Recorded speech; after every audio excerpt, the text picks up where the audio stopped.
Rice football is back in 2020, 329 days since its last game in 2019. Rice kicks off its 109th football season here in Houston. Rice hosting Middle Tennessee State. Matt Peterson alongside former Rice quarterback Taylor McCart. A great matchup set for this afternoon.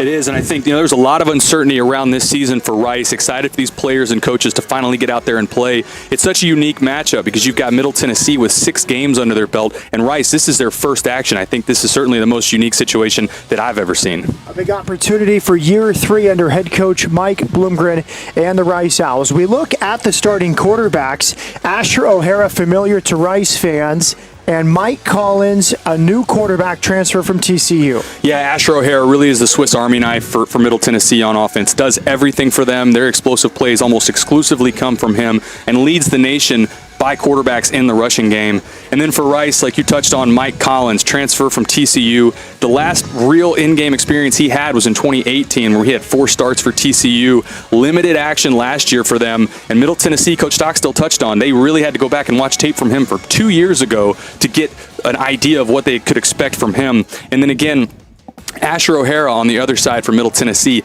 he really does it all for them. And they run him, you'll see him in almost a wildcat situation where he gets real physical in the run game, and then downfield passing as well from him. He really is their do-it-all quarterback. It's been a slow start from Middle Tennessee, 1-5 on the season. Rice trying to carry momentum from last year. They ended 2019 with 3 straight wins. Kickoff from Rice Stadium. When we come back, it's Rice hosting Middle Tennessee State.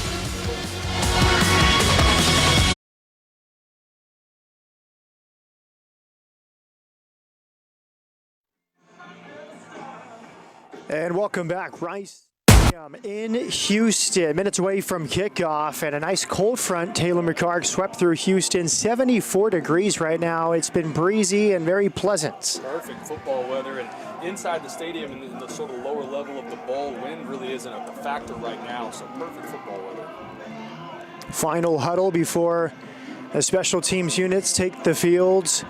Middle Tennessee won the toss. They deferred to Rice, so Rice offense will start off the 2020 season. Yeah, first look at Mike Collins in this offense, and there's a lot to, early on in this season, it's going to be important for Rice to establish, obviously, the run game against this Middle Tennessee defense that struggles against the run, and also figure out where you're going to get your explosive plays. We'll touch on Brad Rosner being out a little later, but they got to figure out early in this season where their playmakers are going to come from. Rice in its home blue uniforms, the visitors from Murfreesboro in the white tops and the blue numerals. The only win this season for Middle Tennessee was a couple weeks ago against FIU, 31-28. Rice has had its start delayed a few times, but they're ready to go here this afternoon.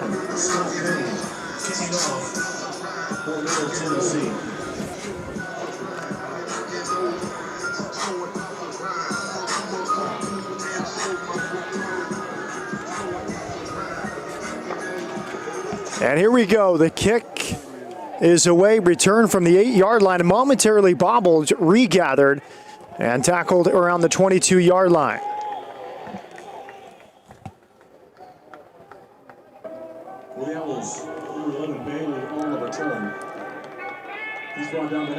Collins getting final instructions. And a big opening series for the new grad transfer quarterback from TCU. Yeah, Mike Collins has an interesting journey. He started at Penn, transferred to TCU. Like we touched on in the open, 4 starts at TCU in 2018. He hasn't seen really meaningful snaps in a couple of years. You're going to get a chance to see him early on right now. He'll start from the shotgun. 2 receivers left. It's Ottaviano in the backfield.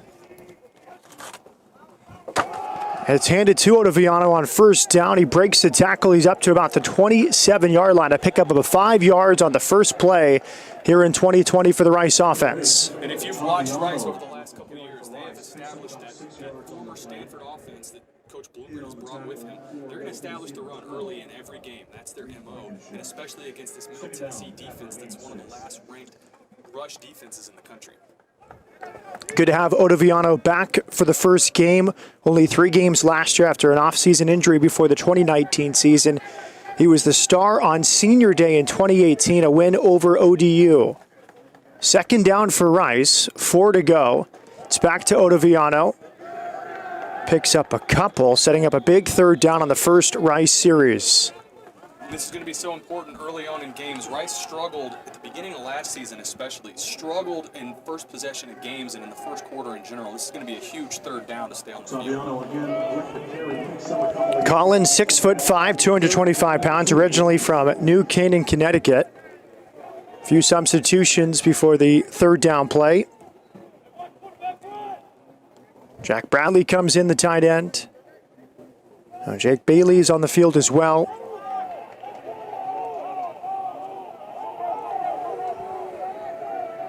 Play clock down to 1 second. Johnson is in at quarterback on third down. Johnson will run for the first down and break a tackle. He's at the 40-yard line, out to midfield, wrestled down to the 45. First carry of the season is a big gain for Giovanni Johnson. And this is something Coach Blumgren told us in our pre-call with him on Thursday. We were going to see Giovanni Johnson in this game, even with Mike Collins named the starter. That didn't mean that Giovanni Johnson was just going to be sidelined. Really nice third down conversion and open field run for him. Well, they just got the play off with about 1 second left and a big play for Johnson, the freshman from Conway, Arkansas. It's Collins back in at quarterback from the shotgun. 2 left, 1 right for Collins. Over the middle of the field, he has a man. It's caught at the 25-yard line up to the 18. It's Jack Bradley, the tight end. First down, Rice. Really nice completion there from Collins to Bradley. They turned Bradley loose. Defense getting their eyes back on the quarterback, not following their man. Really nice conversion there.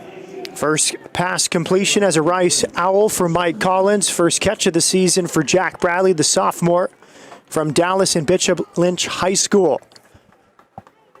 Bradley goes to the sidelines. First down, Rice from the 19-yard line. 2 receivers off to the right, plus a tight end. Ottaviano in the backfield with Collins. Collins looks right, steps up, throws it towards the end zone. Incomplete. Intended receiver was Jake Bailey. Don't mind that throw there from Mike Collins. They run the wheel route up the sideline. His defender's got his back to him. You put that in a position where only your receiver can get it. That was an accurate throw there. Just weren't able to convert that. Second down now for Rice. Myers goes to the sideline. It's Bailey now on this left sideline. 2 in the backfield as Collins goes under center.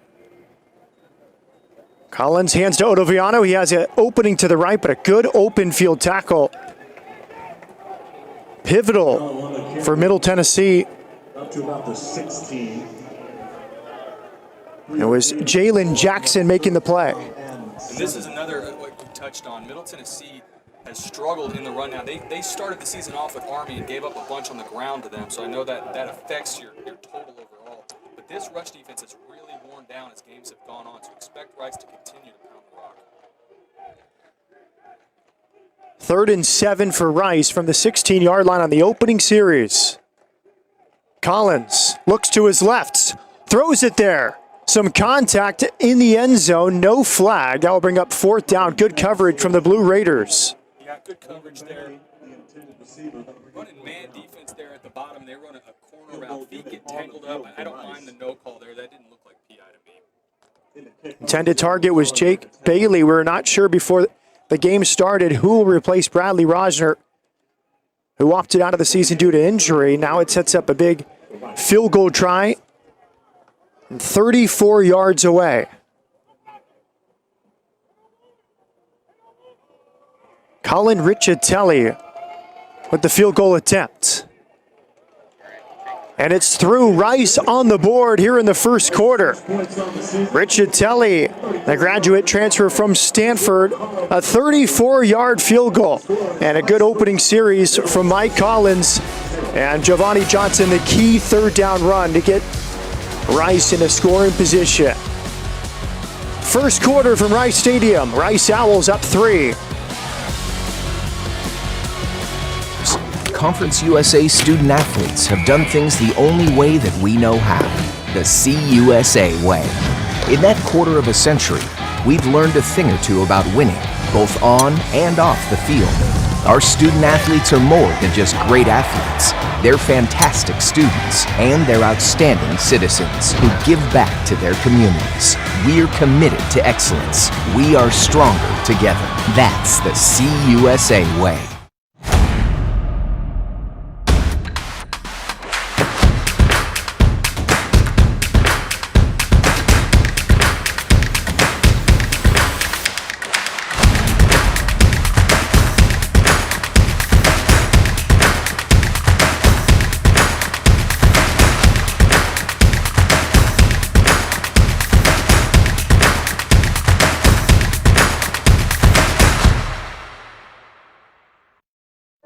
Every day when we look at the world, sometimes we're angry, we're resigned to feeling this increasingly crazy world that's out of control. What do you do in this?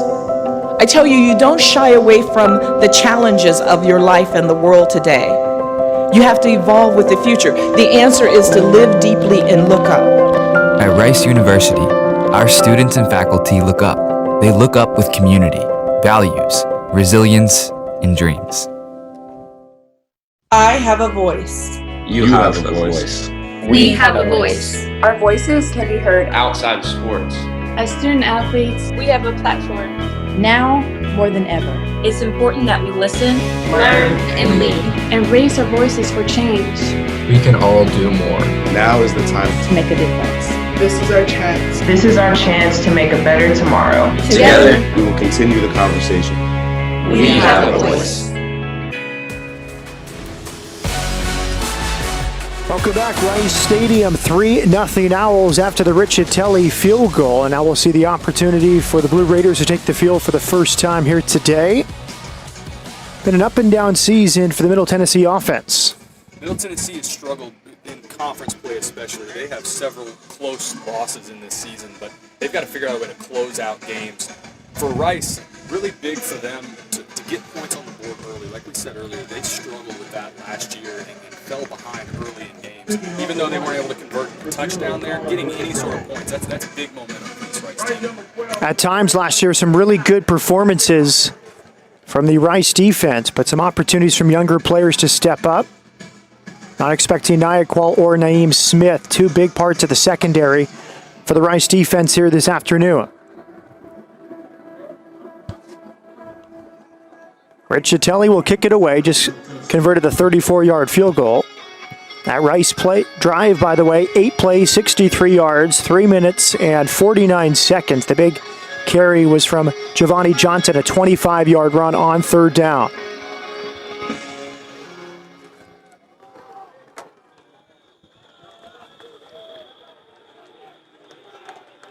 Lane takes the fair catch. And Middle Tennessee will begin its first series with Asher O'Hara from the 25. Rice got a good look at him last October in the 31-28 win in Murfreesboro. The big thing for Middle Tennessee that we need to focus on, Shaton Mobley, their running back, last week against North Texas, had his breakout game. They've got to get him involved. 2 left, 2 right. It's handed off to the left, and a good open field tackle. On first down, it's Shaton Mobley. Brought down after a pickup of 4. Picks up about 5 yards up to the 30, second down and 5. Up-tempo offense from the Blue Raiders here on the first series. O'Hara off to the left, it's Mobley once again. And good tackling again from Rice on that left sideline. Antonio Montero and Braylon Carroll combining for the stop. See some of the featured players: Blaze Aldridge, Elijah Garcia for Rice, O'Hara and Pierce for Middle Tennessee. Third down for Middle Tennessee. He keeps it, and he has a first down. Nice run from Asher O'Hara. They went left the first 2 plays. They go right on third down. And this is what you're going to see a lot of this today from Asher O'Hara. He's not a big guy, 6 foot 190, but they run him between the tackles, and he's effective doing it. You see option a lot on third down. First and 10. More up-tempo offense. Handed off, fake of a throw to the left, and again, Rice snuffs it out. Minimal gain, maybe 1.5 yards, right up the middle. You go back and watch this Middle Tennessee offense on tape. Their big explosive plays in the run game have really been outside the tackles. Their offensive line has struggled run blocking and getting positive yards between the tackles. You saw that there with just a yard gain. Rice has got to shut that stuff down early. Jay McDonald checks in. He's in the backfield to the left of O'Hara. O'Hara rolls that way, and he's snuffed out right at the line of scrimmage. Great tackle in the open field. That was Ikena Enechukwu, the redshirt sophomore from Kansas City. Enechukwu was, that's Coach Bloomgren said, had the most disruptive camp out of anybody for their defense. That was a great play right there by him. Another third down for Middle Tennessee from the 38-yard line. O'Hara from the shotgun. Fakes a handoff, looking deep downfield, throws to the right into coverage. It's incomplete. A late flag comes out.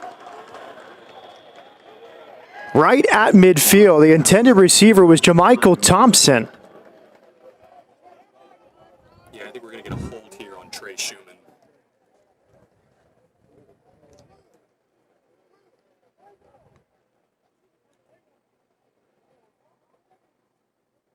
Pass.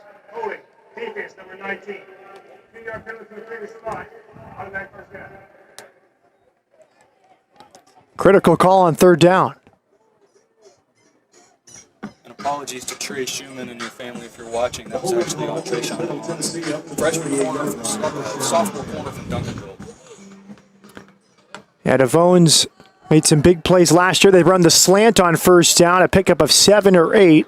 Same target as the third down play, Jamichael Thompson, the freshman from Birmingham.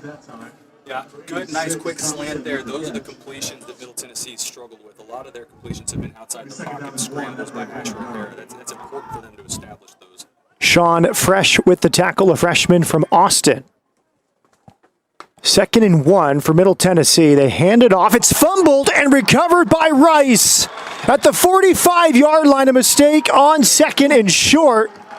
And Rice will take over. Huge play here for Rice. Just a simple mesh error there. Running back and quarterback think each other have the ball. Big play there for Rice. KK Orgy with the recover at the 45-yard line. Big play for the Rice Owls. And they will take over.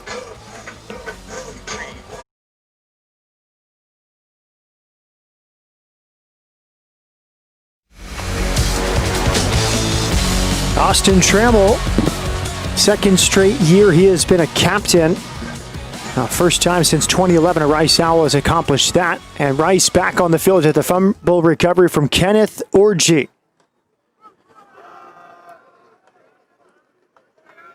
Off to the right, pickup of about 3 on first down for the Rice Owls. Yeah, again, establishing the run early in their possessions. But if you notice, Middle Tennessee's defense, they've got 7, almost 8 down in the box. There's going to be times and opportunities for explosive plays in this game. And when they come, Rice is going to have to convert on those.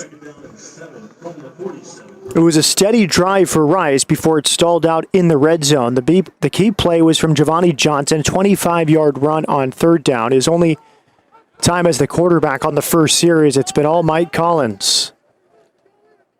Collins, the grad transfer from TCU, puts a man in motion, hands it off up the middle. Pickup of 5 or 6 for Ottaviano. It's 3rd and 2.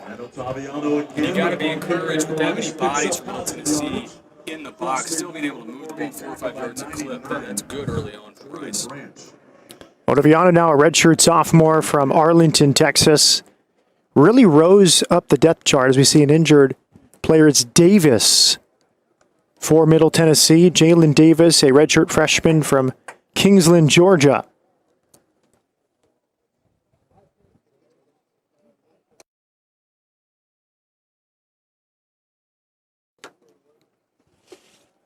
Davis receiving treatment.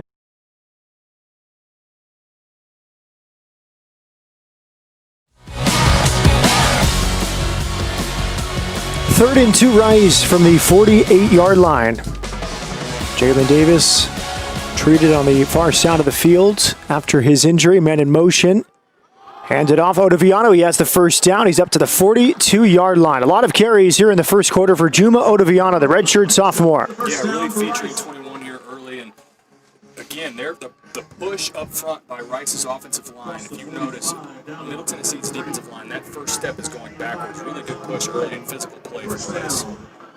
Ottaviano really rose up the depth chart a couple years ago as the featured back in the Wildcat in the senior day win over ODU. Injuries limited his season last year, but he's the #1 running back here in 2020.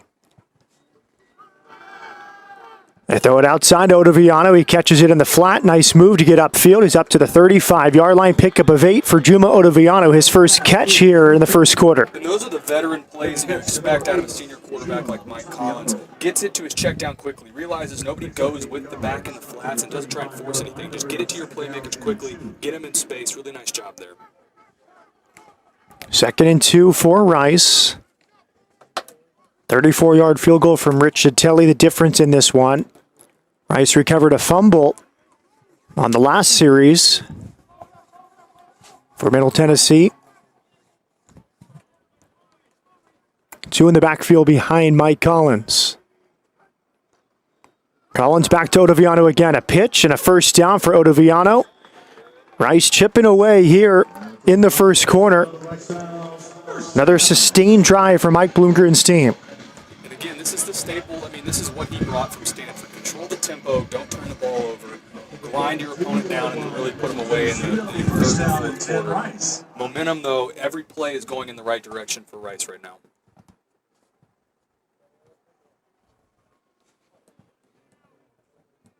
That's 7 carries already for Juma Ottaviano. Only man to carry it besides Giovanni Johnson, the quarterback who picked up 25 on his carry. It's Collins from the shotgun.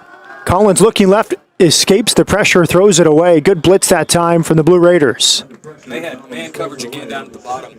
Rice is going to have to start taking some shots because right now Middle Tennessee is just crowding that box with 7 and 8 guys, daring them to throw it downfield.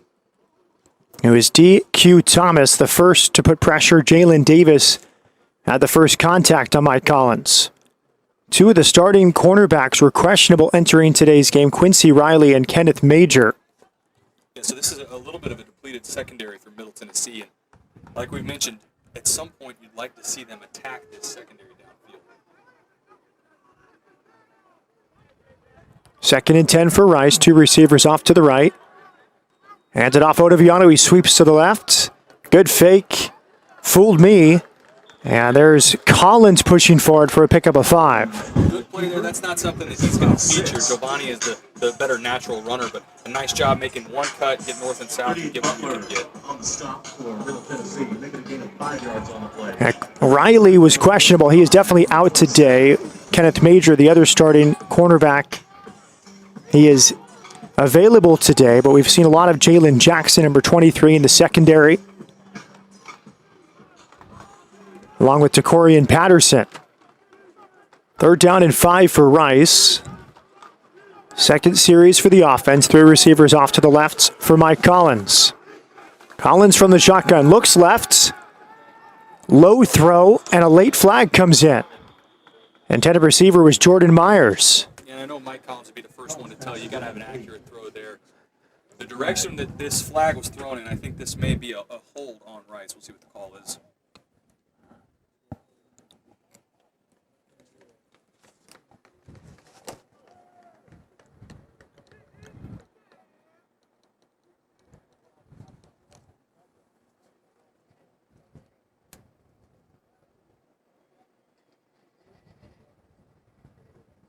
Personal foul, chop block, number 8, offense. Activity is declined. Result of play, 4th down.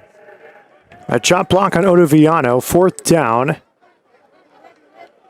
Set up a long field goal try for Colin Riccitelli, the grad transfer from Stanford. He was good from 34 yards. His long at Stanford was 21 yards.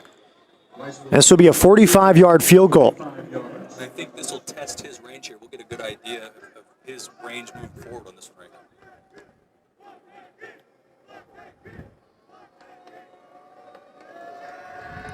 Good hold. The kick is up, and it is good. Colin Riccitelli, a good first quarter in his first ever game for the Rice Owls. The grad transfer from Stanford, 2 for 2 with his field goal. 6-0 Rice.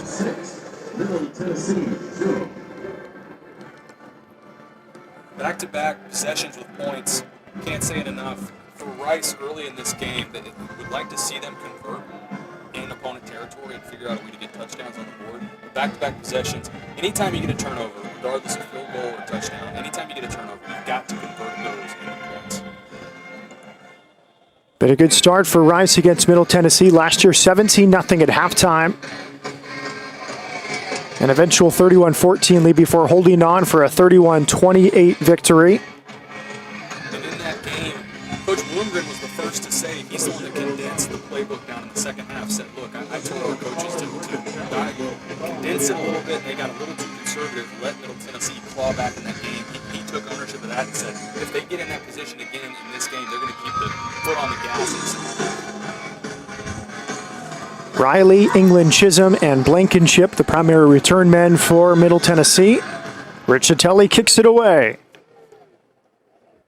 This one will be brought back.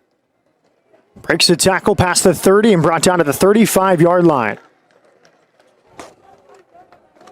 And for Middle Tennessee, on that first possession, they were moving the ball fine prior to that turnover. It's going to be, again, paramount for them to keep Jaton Mosley active in this game plan. Their offense ticks best when they have playmakers other than Asher active and getting the ball down the field. Nice return for Jalen Jackson from his own 4-yard line up to about the 35, a return of 31 yards.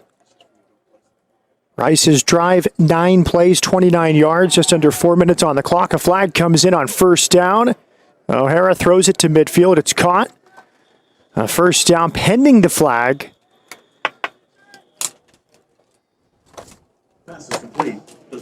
CJ Wyndham, the redshirt senior who made the catch.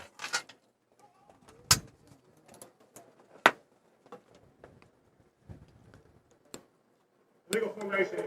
5 men in the backfield. Offense. 5-yard penalty. Still first down.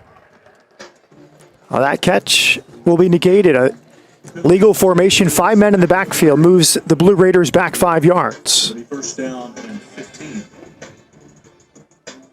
First and 15 now for Middle Tennessee.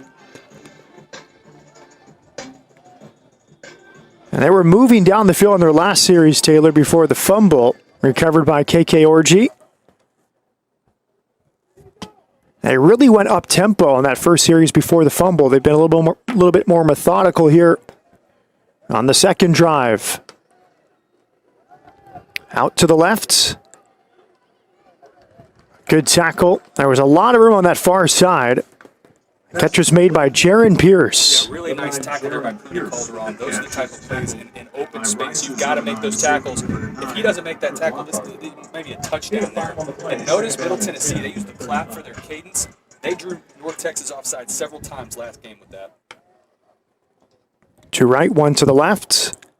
Rice very disciplined with that clap. It's Pierce and Wyndham on the right side. O'Hara from the shotgun. Fake of a handoff. He looks out to the right. Big throw. Open man. It's caught at the 44 by Wyndham. And he's pushed out just past the 40-yard line. Best pass play today for Asher O'Hara. He finds his redshirt senior C.J. Wyndham. Yeah, nice play there. Sean Fresh, the freshman corner, though, gets his eyes back in the backfield and loses his man. Got to have the better idea of where your man is in coverage like that. First and 10 from the 39. Handed off left side. It's Mobley. Rolling left. Rice has had that covered here in the first quarter. They go to the ground after the 26-yard pass play to Jamichael Thompson. And a good job rallying to the ball there. Their stretch run game against Middle Tennessee has been fantastic in the last couple of weeks. That's where they're most effective on the ground, and a nice job with Rice. They're rallying the ball. Second and 10. 4 receivers off to the right for Asher O'Hara. He goes off to the left. Good coverage from Rice. They immediately get to Jaron Pierce. Jaron Pierce is one of our impact players coming into this game. His numbers throughout the first part of this year, 40 catches for 389 yards and 2 touchdowns. He's a guy that, as a playmaker on the edge, they have to keep him involved throughout the game. Miles McCord with the tackle for Rice. 3rd down. And about 6 for Middle Tennessee State from the Rice 35-yard line. O'Hara looking left, shuffles his feet, rolls to his right, under pressure. O'Hara rolling right and throws it away. Excellent defense on 3rd down from the Owls. Really nice defense there. Asher is really comfortable throwing on the move to his right. So does a nice job sticking with your man in the scramble drill. On defense, if your eyes get lazy and you get back to the quarterback and you lose your man, that's where big plays happen. Nice job there by the Rice defense. A big hold with the 6-0 lead. And a long field goal will be attempted here from 52 yards. It's Cruz Holt, redshirt senior. His career long is 44 yards. Here he tries from 52. The kick is up and no good. Wide right. Would have been a career long for Cruz Holt, but the Rice defense and special teams holds, and now good position for the Owls. Or good field position, whether it was on that turnover a minute ago or this missed field goal. Rice has had they've had fantastic field position earlier in this game, and you got to convert these into touchdowns here pretty soon. How about the mindset for the Rice Owls? They were 0-9 going to Murfreesboro last year, and they win in Murfreesboro. They end the season with 3 straight wins. Different expectations, it feels like, this year for Rice, coming off that 3-game win streak. Yeah, certainly, and with this minute, they had a ton of production coming back on both sides of the ball. A quarterback they have a lot of faith in. I think certainly the tide has changed a little bit for them, at least mentally to this point. Collins under center. 2 in the backfield behind the quarterback. Hands it off to Otoviano. Another carry for him. He picks up 2 or 3, and he's brought down. Middle Tennessee is doing a nice job in the last couple of possessions, tackling right at the point of attack. And again, you see all these bodies in here at the line of scrimmage. If Rice is going to be effective on the ground, you have got to have a push up front immediately, because if anybody gets through, their splits, the offensive line splits for Rice are extremely narrow. So if anybody gets through, the play is almost dead at impact. I beg your pardon, it was Kalen Griffin, his first carry, the freshman from Tyler, Texas.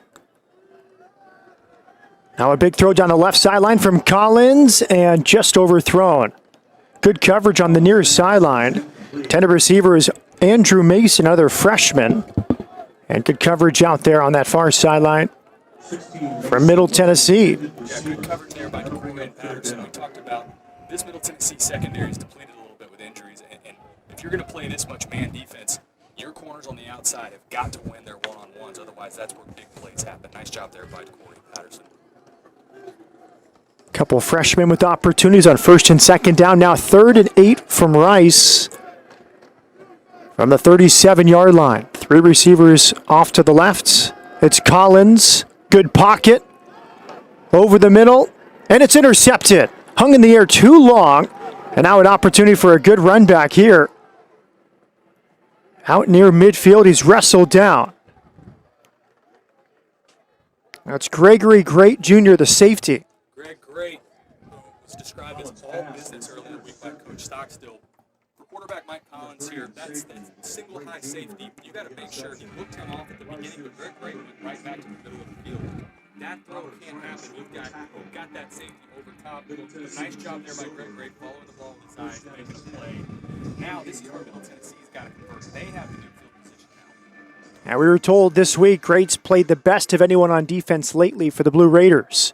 Opportunity now, 1 turnover for each side. Good coverage from Rice. They've really done well every time they've tried to run it left, or O'Hara's tried to carry the ball to the left himself. That was one of the things Coach Bloomberg said in our call this week. Contain him. Keep him inside the tackle box. Because his most effective plays are really when he's out on the perimeter. They do a little zone fake there. Use the back as the fake as the lead blocker. Nice job stringing that out and rallying to the ball by Rice defense. First 2 series, a fumble and a missed 52-yard field goal for the Blue Raiders. O'Hara. Good pocket. Has a man caught at the 46-yard line over midfield, nearing a first down. He turns a corner. Late flag comes in.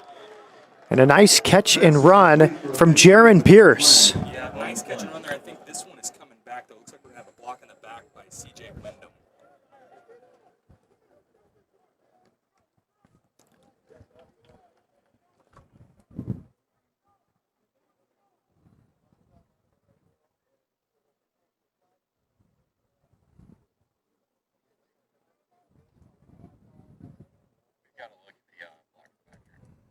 Personal foul, blindside block, number 81 on offense. 15-yard penalty for the previous spot. Correction, penalty for the spot of the foul. Still second down. Good eye there. And Taylor Mahard, he spotted this one. And this is this play right now in college football is controversial for a lot of people because the blindside block has really become truly anytime they're not looking at you, regardless of how violent it is. I think the genesis of the rule was to make sure that you get rid of those head-on collisions where they're not looking at each other. But some of these I don't necessarily agree with. It's a tough rule, and it's really hard on these, especially receivers on the edge. They're trying to make a block, do the best they can. But you really just can't make it too violent. You almost just have to get in their way. 2nd and 12 now for Middle Tennessee. Handed off on the sweep, off to the left. Again, well covered by the Rice defense. Another good job by Prudy Calderon, flying downhill, forcing that ball carrier to slow down just enough of the tackle to be made. But Prudy Calderon's been all over the field early in this game. Jay McDonald with the carry. Another 3rd down coming up for Middle Tennessee, and that will come in the 2nd quarter. Really good first quarter for Rice. 2 field goals from the new kicker, the transfer from Stanford, Colin Richatelli, including a 45-yard field goal. The defense forced a fumble and a long field goal miss. After 1 quarter at Rice Stadium, it's Rice 6, Middle Tennessee nothing. Back to Houston after this.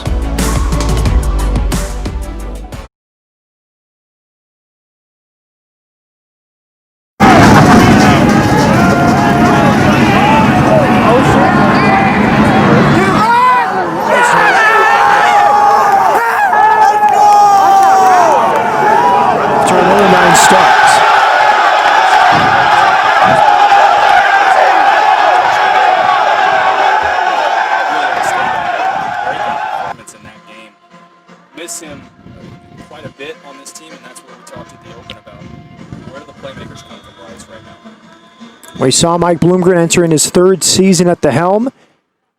3rd down and 10 for Middle Tennessee after the end of the quarter. Great coverage from Rice downfield, and they get a sack. First of the season on 3rd down. Rice continues to stand tall. Big play there. Coach Stockstill said, when we talked to him earlier in the week, Middle Tennessee's getting a ton of man coverage. Because he said, I don't think teams are respecting our ability to get the ball downfield. So we're seeing a ton of man, and they're bringing a lot of pressure. And that's exactly what you saw. The Rice defense manned up across the board, brought a bunch of pressure, and got home on that one for a big sack to get off the field.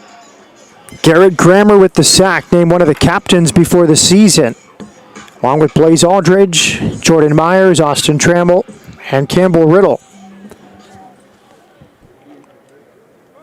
Kyle Ulbrich is the punter. Punts it from the 35-yard line. And that's going to bounce into the end zone for a touchback. A decision from Austin Trammell. It's a nice job from Trammell there. That's a veteran punt returner that you see will trace the ball, track it, and then let it go over their head at the last second to bounce into the end zone. That's just a guy, Trammell, we haven't touched on enough yet, but he does everything for them. Punt return, kick return, possession receiver in the slot does a fantastic job. And nicknames the Sheriff, captain of this team, and has a ton of respect from his teammates. I mentioned earlier, the first time to have 2 consecutive years as captain since Travis Bradshaw, a former teammate of yours in 2011. Travis Bradshaw was a guy that was just dependable. You knew what you were going to get out of him. A really physical player. Unfortunately, his career was cut short by an injury, but was one of the best teammates and players that I had a chance to play with. Rice comes back on the field with Mike Collins. Hands it off on the first play to Ottaviano. Pickup of 3. And we're seeing more. I mean, every first play to this point has been a run, establishing the run early in the possession and trying to get ahead of the chains. Second and manageable here. Rice still waiting on these explosive plays to get the ball downfield a little bit more. 2nd down, 7. Jacobs with the tackle, 2nd and 7.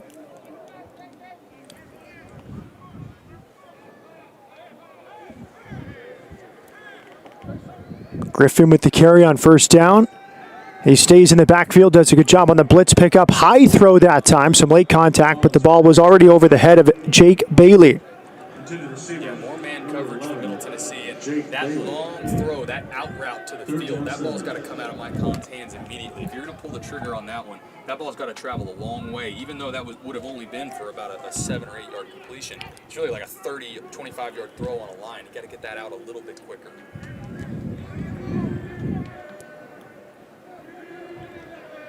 One off to the left, 2 to the right for Mike Collins. 3rd and 7 from the 23 for Rice.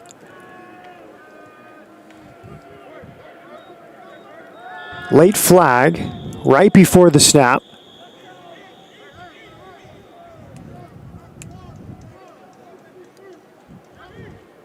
Prior to the snap, ball start, number 58, offense. 5-yard penalty, still 3rd down. Well, Taylor Mahard, what do you think for Rice? This is their first game of the season, no non-conference, a long build-up. Do you think they should be more prepared, have fewer penalties, or it's more difficult without having real game action? Well, Rice was the least penalized team in Conference USA last year, one of the least penalized teams in the country, and that's something that you just expect out of this team under Coach Bloomgren. Early pre-snap penalties and silly penalties are just part of the early part of the year, and it's something you just have to work through that we're seeing a little bit of, but to this point, I don't think it's been egregious. 3rd and 12. Here for Rice, Collins looking right, steps up, throws that way. Receiver fell down. It was off the mark. The intended receiver again was Andrew Mason. First 3 and out for Rice here this afternoon.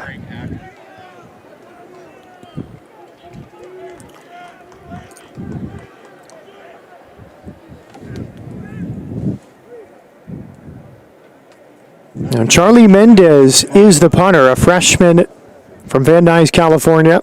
Walked on the team last year. Started playing football his junior year of high school. Punts it away from the 8-yard line. Good kick all the way back to the 24-yard line. Good coverage from the Rice punt team. That's a great special teams play from Rice. Limiting the field position advantage for Middle Tennessee. Middle Tennessee will start from the 32-yard line after their short return from Reed Blankenship. 6-0 Rice early in the second quarter from Houston.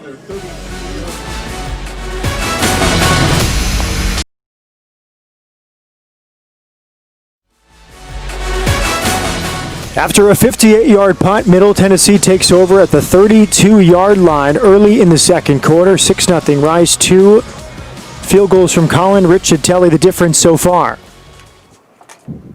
Asher O'Hara from the shotgun for Middle Tennessee.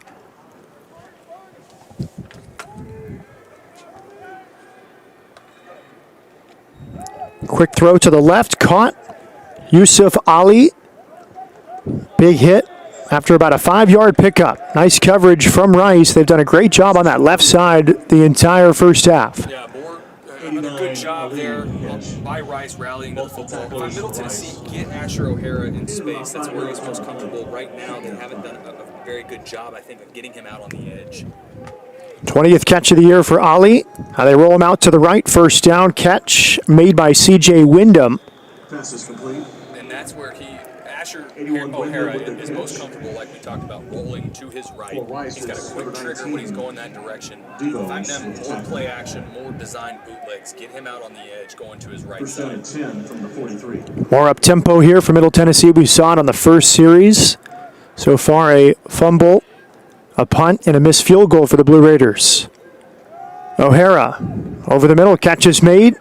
Nice turn upfield into Rice territory all the way up to the 37-yard line. It's Jalen Lane, the freshman from South Carolina. Nice job by Jalen Lane and Asher O'Hara. Gets to his man quick, on target, lets him hit that upfield shoulder. That way Jalen Lane can catch the ball, turn and get upfield. Antonio Montero, the first man with the opportunity to make a tackle.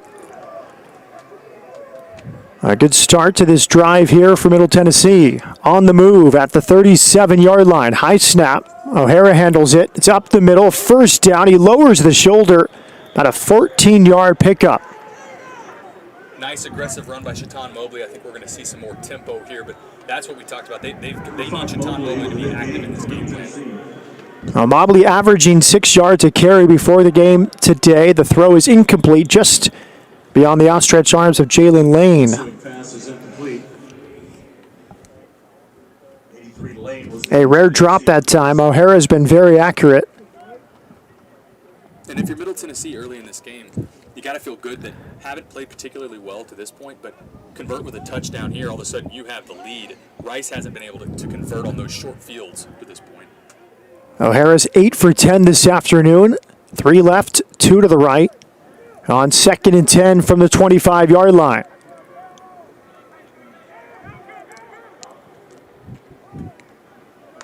Man in motion, think of a handoff, they'll throw back that way. It's immediately snuffed out by Rice. No gain, sets up another 3rd and 10. And they try to go tunnel screen here where they pull Robert Jones, the right tackle, out to run the corner, but they're in man coverage. The corner sticks on his man. Really nice play there, but confusing on just a little confused on the play design there. Normally that's something you run out of the zone defense. Can Rice hold again on 3rd down? 2 left, 2 right, 1 in the backfield with Asher O'Hara, the junior quarterback from Rawlings Meadows, Illinois.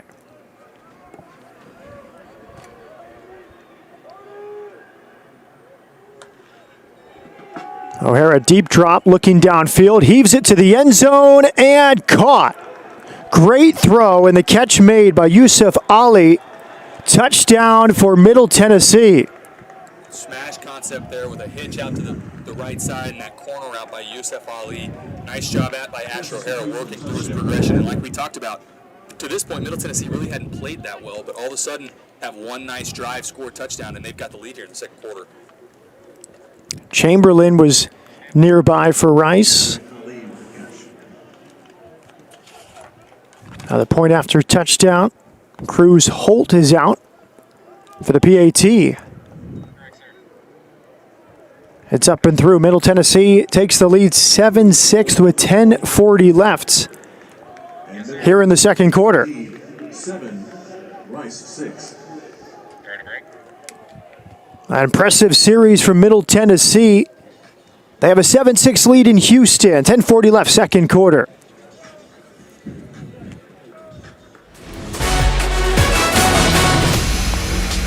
Welcome back. 7-6 Middle Tennessee after the 25-yard touchdown to Yusuf Ali. Houston Methodist is the official healthcare provider of Rice Athletics. Visit houstonmethodist.org.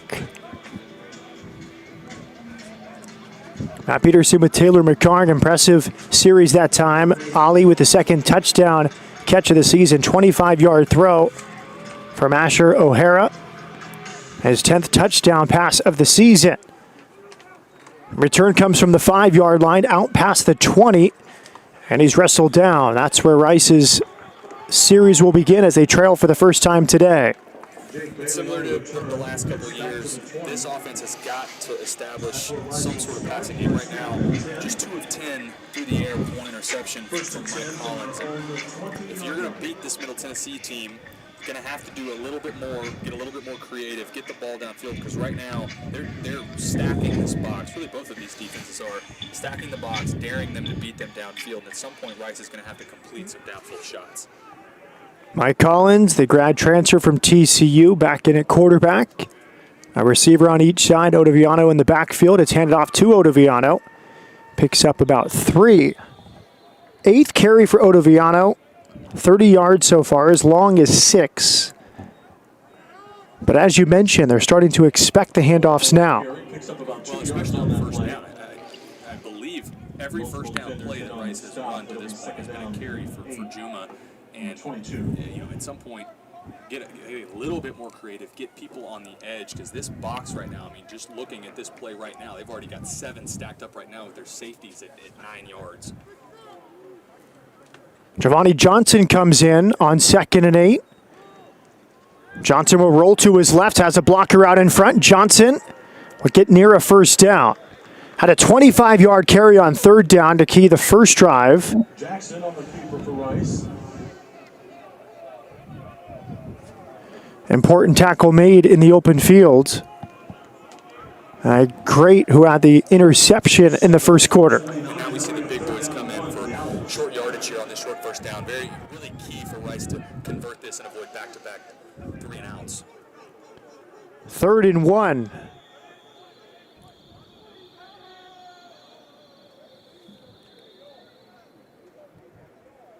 Middle Tennessee will call time. First charge timeout, Middle Tennessee. 30 seconds. 3rd and 1 for Rice. Critical play coming up for the Owls.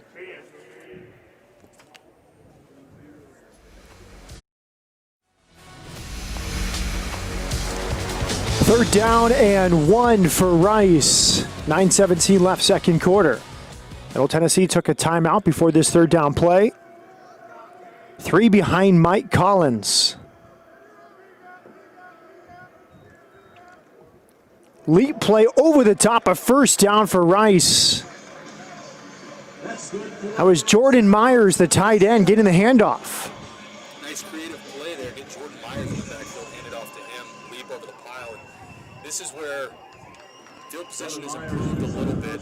Figure out a way to get a wrinkle and get some points on the board and get momentum back on your side if you're Rice right now. I've watched this team very closely the last few years. I think that's the first carry in that situation I've seen ever with Jordan Myers. Yeah, not normal that you have your tight end getting carries there, but now you got Giovanni Johnson back in at quarterback. Johnson's been good with his feet on his 2 carries. He'll roll to his left again, has some big boys out there. Lowers the shoulder, picks up a couple. And we knew, again, with our conversation with Coach Bloomgren earlier in the week, we knew Giovanni Johnson would get carries. To this point, he's really been the spark, and I wouldn't be surprised moving forward if we see him a little bit more. But Mike Collins comes back in here for a second. Looks like 6. 14 carries already for the Rice Owls, 4 different carriers.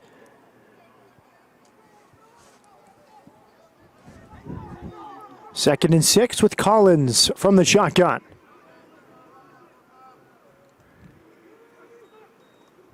Hands it off. Near a first down. Nice run for Otoviano. Juma is getting plenty of work here early in this game. They've established him on first down, but those are the type of carries, those physical carries, trying to wear down. That's that Rice offensive style. Wear down your opponent up front for the big plays to open up, ideally later on in the game when you've worn them down and gotten that front tired.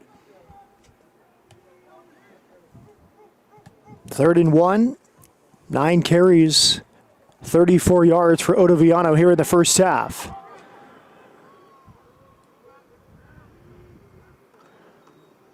Hand it off as a first down gain. Another 3rd and short, and this feels like really old school football. Keep the ball on the ground, all 3 possessions, convert 3rd and 1, move the chains. And look who it was, Jordan Myers, his second third down carry in a row. Across the 40 up to the 41. The 42-yard line. First down and 10.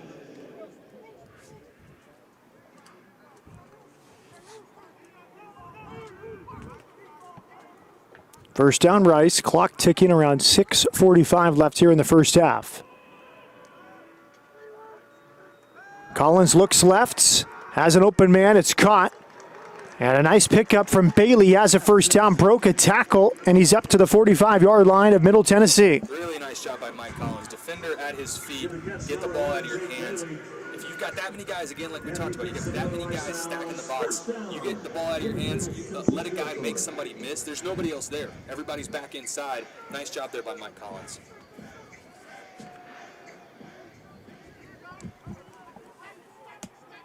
Third completion on 11 attempts for Collins in his Rice Owls debut.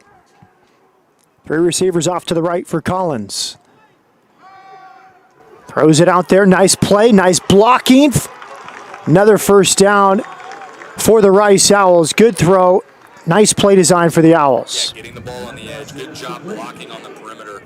Now we see continue this momentum. Now that you've established a little bit in the passing game, ideally get the ball back in Juma's hands, mix the play selection up a little bit. First catch for Robbie French, the redshirt sophomore from Jacksonville. First down Rice, 2 straight completions for Mike Collins. Fake a handoff to Otoviano. There's another completion. And a nice pickup again. That's French. 2 consecutive catches for the 6'5" sophomore tight end from Jacksonville. We're getting, again, more man defense out on the edge. Good perimeter blocking. You get out there, if you can secure your man in man-to-man blocking, get the ball carrier, get the ball in his hands quickly, let him get upfield and make a play. Up tempo from Rice here on this drive. Approaching 5 minutes left in the first half. Collins off to the right. Threw it behind his man, an alert play just to make sure it wasn't recovered, as that was right on the line between a forward pass or a backward pass. It was Robbie French, the target for the third straight throw. Yeah, and again, more the same, just working the flat there with Robbie French, blocking on the perimeter. Mike Collins has to be more accurate on that one. That one falls on number 4 there.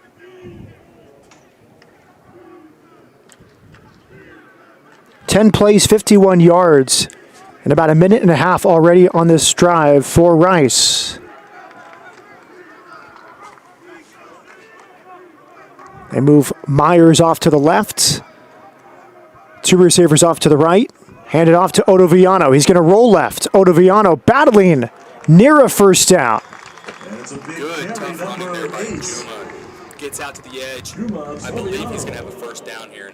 Juma and Giovanni Johnson, I would say, have been the bright spots early on in this game for Rice on offense.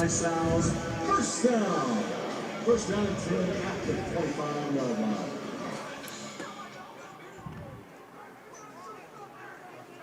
First down, Rice from the 25. 2 field goals today. Still looking for their first touchdown. Otoviano remains in the backfield to the left of Mike Collins. Collins looking left. Throwing left. It's Myers. 9-yard pickup. He stretches for the first down, but looked like he was pushed out just before. I think this has been the first possession that Rice has really committed to letting Mike Collins throw the ball and throw it consistently. And you've seen a better blend here in play calling, and really like what I'm seeing, working these tight ends in the flats, letting them get upfield and get some chunk yardage. Greg Great with another tackle. 2nd and 2 for Rice. 12 plays already for the Owls on this drive. Collins hands off. It's Otoviano. Runs into a sea of white jerseys near a first down. Looks like another first down for Juma. With all of this throwing on the perimeter, getting it to your tight ends in the flats, don't be surprised later on in this game if they're setting up a wide receiver stalking, fake like they're throwing into the flat, and then a double move, get it to a shot to a receiver downfield. First and 10 from the 15.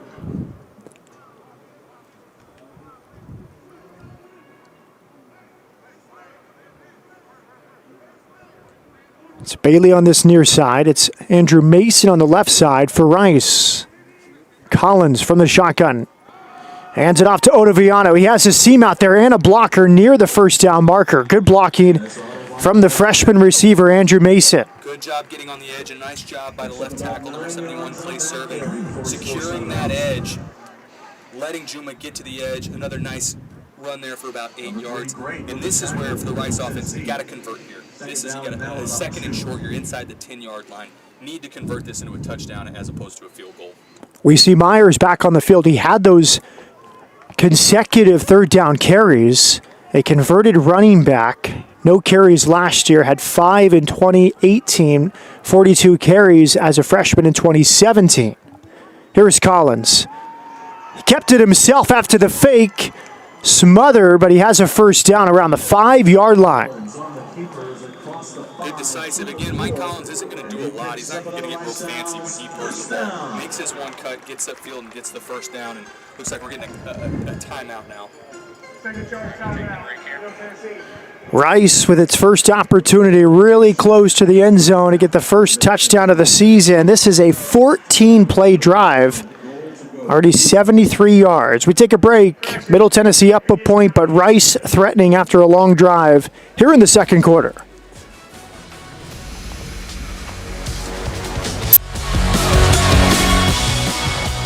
Welcome back. First and goal from the 4. Last year's longest drive was 14 plays against Louisiana Tech. That ended in a field goal. This is a 15-play drive. Rice hopes it will end with a touchdown. Mike Collins from the shotgun hands it off. Otoviano up the middle. Minimal gain.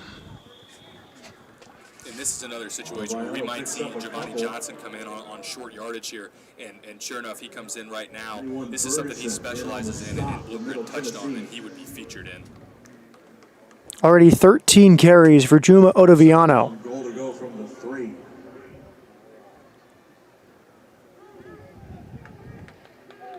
Rice with 22 carries today for 102 yards.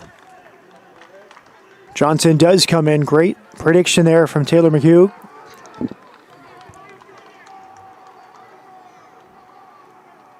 Johnson reads the play, waits for a blocker, and he's wrapped up at the 3-yard line. Good defense for Middle Tennessee State.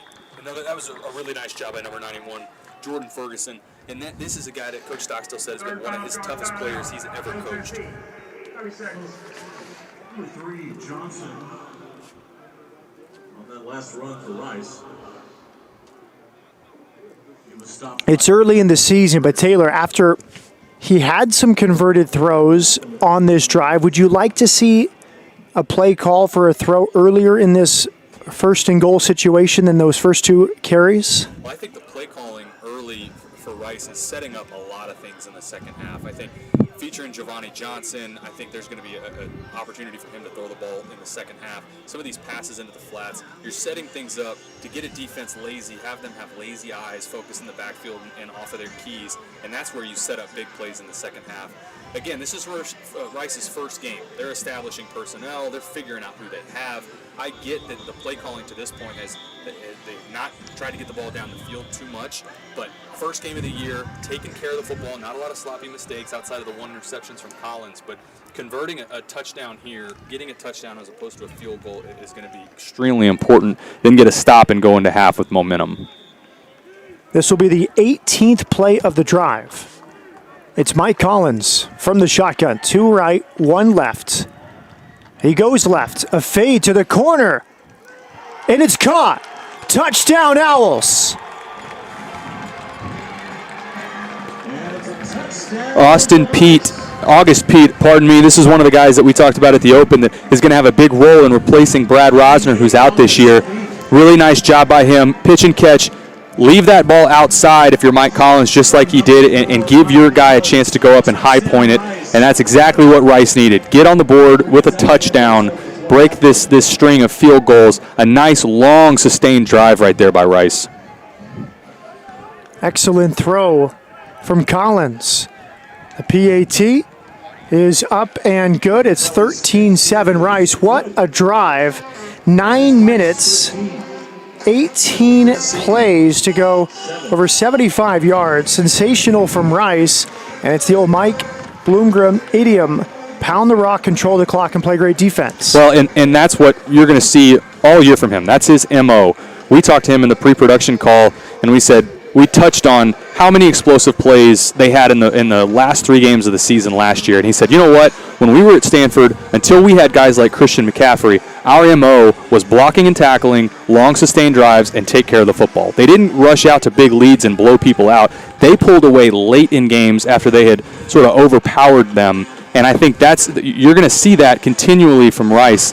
Really nice job there with ball control offense. When you play this style of play, you can't have silly penalties and big mistakes. Otherwise, it throws your drive off. But that's what we've come to expect, and that was exactly what Rice needed. A stop here and momentum going into half. And I think Rice will be very proud of this first half. Mike Collins, 6 touchdowns, over 1,000 yards 2 years ago at TCU. He has his first touchdown pass as a Rice Owl late in the first quarter after a sensational touchdown drive for the Owls. 18 plays, 80 yards, lasted 9:07. From the 8-yard line, the return from Middle Tennessee. Oh, a nice one out past the 32. 1:26 left on the clock for Asher O'Hara in the Middle Tennessee offense. So 1:26 left, no timeouts for Middle Tennessee. If you're Rice, leave everything into the middle of the field. Don't give up anything on the outside and make Asher O'Hara beat you throwing. Don't let him escape and make plays with his legs. These situations, when you turn on the tape, Asher thrives in these 2-minute scenarios where he gets broken plays. He's done a really nice job of that early in the year. 13-7 Rice, 1:26 left in the first half. O'Hara from the shotgun, Heaves it downfield. Over the shoulder, catch is made right around the 37. Excellent from Jaron Pierce. Jaron Pierce, one of our key players. This is a fantastic throw. That inside seam, if you're the quarterback, O'Hara, leave that on the outside shoulder just like he did. That was a great play to start this drive. Suddenly good field position with 1:15 left. O'Hara rolls to his right. Catch made at the 32. Pick up a 5. Love this play calling early. Let him throw an inside fade. Get him moving to his right. Two things that he does really well. Got to keep the up-tempo here with no timeouts. C.J. Wyndham with the catch, his third this afternoon. Now he rolls left. High throw towards the end zone. It's a little bit overthrown. Maybe a good thing with double coverage out there against Jaron Pierce. Yeah, that's okay. I mean, if you're Asher O'Hara, that's one that you're going to your left, doesn't throw as well to his left, but leave that thing outside where only your guy can get it. The worst thing you can do in a fade situation is leave the ball inside, especially with that safety rallying to it. O'Hara very accurate today, 12 of 15 for 108 yards and a touchdown, and no interceptions. Rice has been excellent on third downs. So far, 2 for 4, Middle Tennessee on offense on third downs today. O'Hara from 3rd and 5. Trick play, rolled out to the right, and just enough, eluding the tackle, DJ England Chisholm. Good creative play there to get the ball in one of your playmakers' hands that we haven't had a chance to talk about yet. Moves the chains, 43 seconds left. Still got plenty of time now, especially getting close to the red zone. You can take a shot in the middle of the field now if you want to. 1st and 10 for the Rice 25.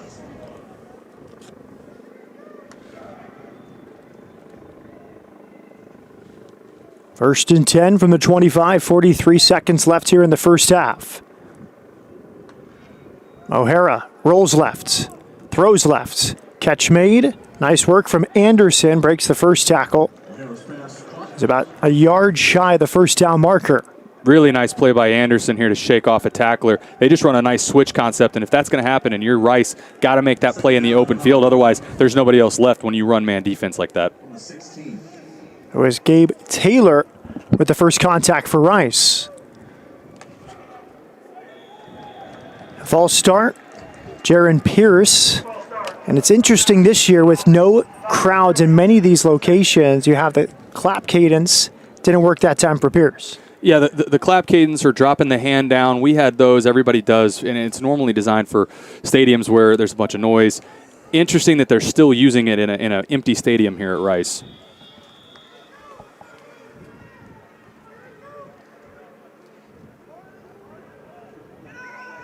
A 2nd down and 6.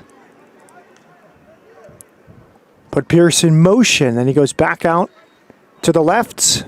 O'Hara lobs it towards the end zone.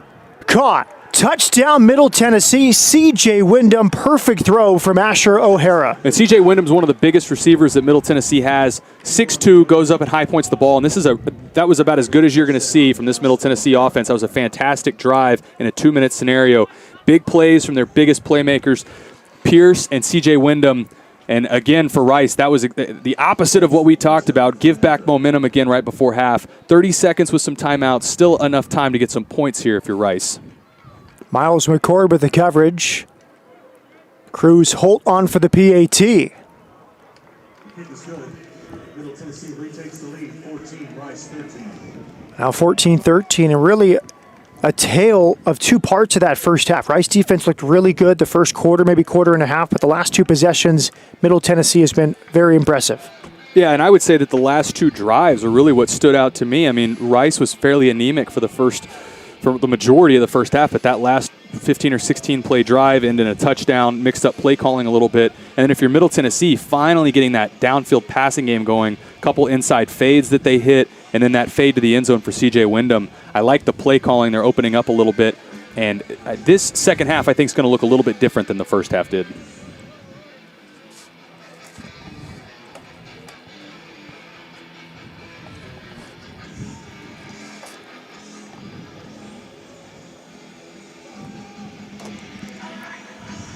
Bailey back to return for Rice, along with Austin Trammell.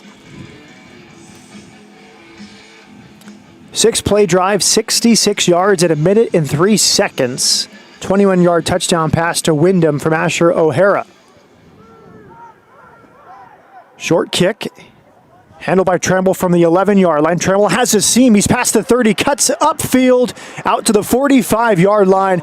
Great return from Austin Tremble, the senior from Klein High School. The sheriff, Austin Tremble, and that's what you need. You have to have your big playmakers make plays in those key moments. And with 24 seconds now and 3 timeouts, you got a chance here. Proven early on that Riccatelli has the range to make a 45-yard field goal. You don't need to pick up too much to get him into position. Tremble yet to have a catch today. Last year led the team in catches, second in yards. And Coach Bloomgren has said time and again, if I could clone a player, I would clone Austin Tremble. And only 20 yards here needed to get into that range that we've seen early on. Mike Collins from the shotgun. 2 left, 3 right. Collins rolled out to the right. Throws it away with 17 seconds left here in the first half. Collins looks a little shaken up there. Good job getting rid of it. If it's not there, especially in these 2-minute situations, and really shorter than that, if it's not there, get rid of it. Conserve as much time as you can. No sacks yet today for Middle Tennessee. One of their best pressures there against Mike Collins. Collins has Ottaviano off to his right. And throws it in the direction of Ottaviano. Wants to manage the clock with 12 seconds left. Smart play from a veteran quarterback there. And Middle Tennessee sniffed that out. Good job with discipline with their eyes on that, recognizing the screen early. And then if you're Mike Collins, don't force that. Good job. Just spike that in the ground at their feet. 12 seconds here. You got time really for one shot into the middle of the field. Get set up, get this kickoff. Collins on 3rd and 10. Steps up. He'll run it. And he'll run out of bounds with about 6 seconds left at the 47-yard line. So with 6 seconds, quick pass into the flats, get out of bounds, or quick pass, get down, get your timeout called. I worry, though, about range here. If you still need another 15 yards, I'm not sure that there's enough time. Middle Tennessee's backing up all the way to the goal line as though they're expecting a Hail Mary. I would be surprised if we're going to see a Hail Mary here. I think this is going to be a quick completion from Rice and try and get a field goal kicked. 3 timeouts for Rice. August Pete comes in. He had the touchdown catch a moment ago. Rice will use one of those 3 timeouts to set up before this 4th down play.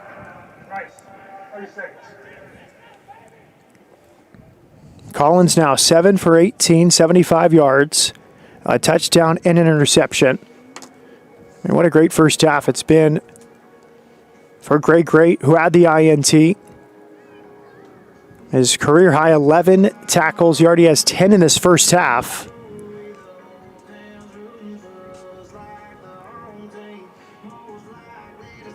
Five solo tackles plus the INT.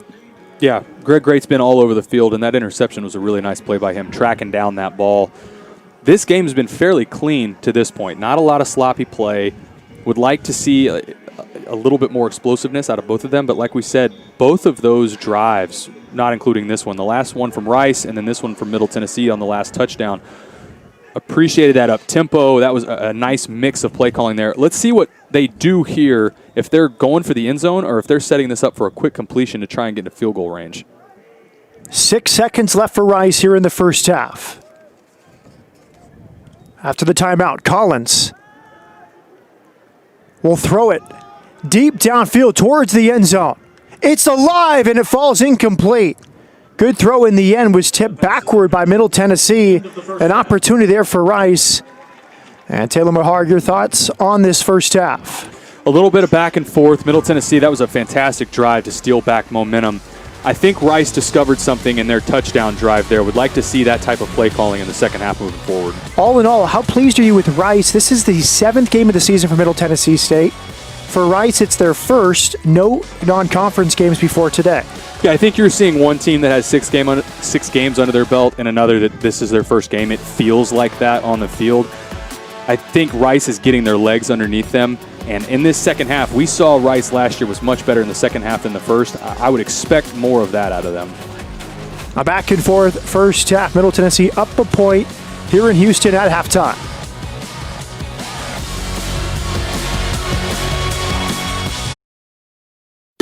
At Smart Financial, we're about people, not profits. That's because we're locally operated by our member owners, and that makes all the difference. We are first-time home buyers. We are car buyers. We are dreamers. We are family. We are you. We are Smart Financial.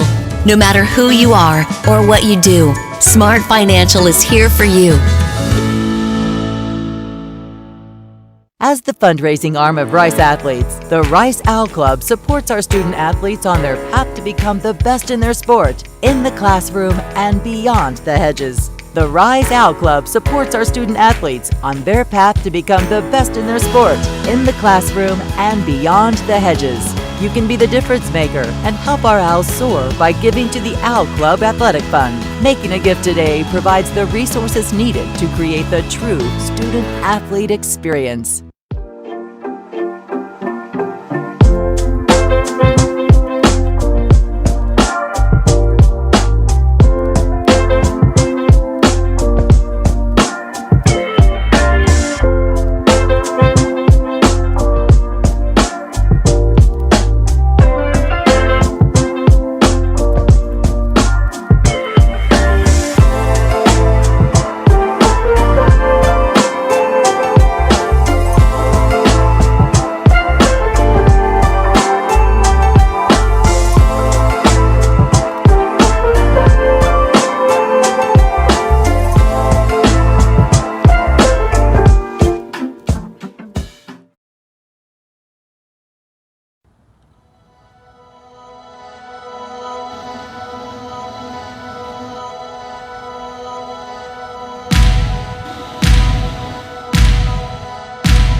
This is something we've been after for a couple of years. It's taken some time to get it done, but today we're finally inflating the Waltrip Indoor Training Facility, and very excited about what it'll provide, not just for our student athletes, but for the entire Rice student body in our campus as well.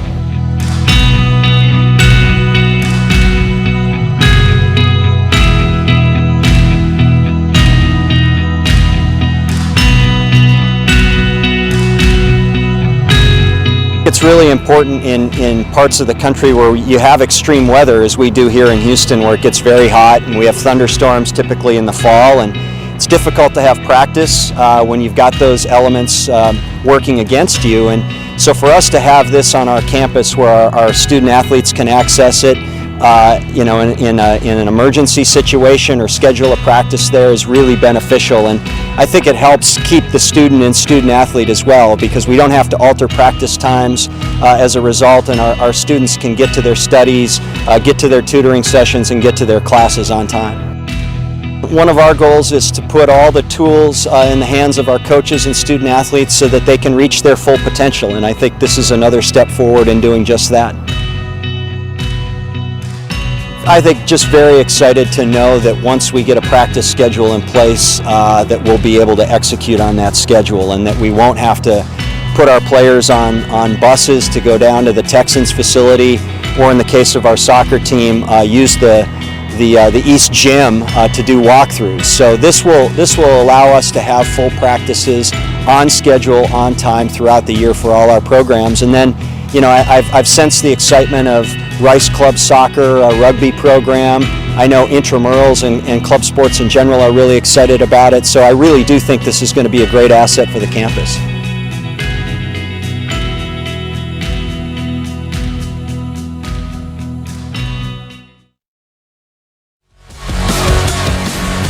Welcome back. Matt Peterson with former Rice quarterback Taylor McHargue. A very entertaining first half, 14-13 Middle Tennessee. Both offenses really found their footing in the last 7 or 8 minutes. They did, yeah. It struggled early on, and Rice especially had short fields and weren't able to convert those to touchdowns. Field goals on their first 2 possessions, but Giovanni Johnson really featured in the running game, and I would imagine that we see more of him in the second half, and maybe there's a wrinkle for him to throw as well. And then Collins, nice pitch and catch early. He found his legs throwing the ball, it felt like to me, in that last drive of the game.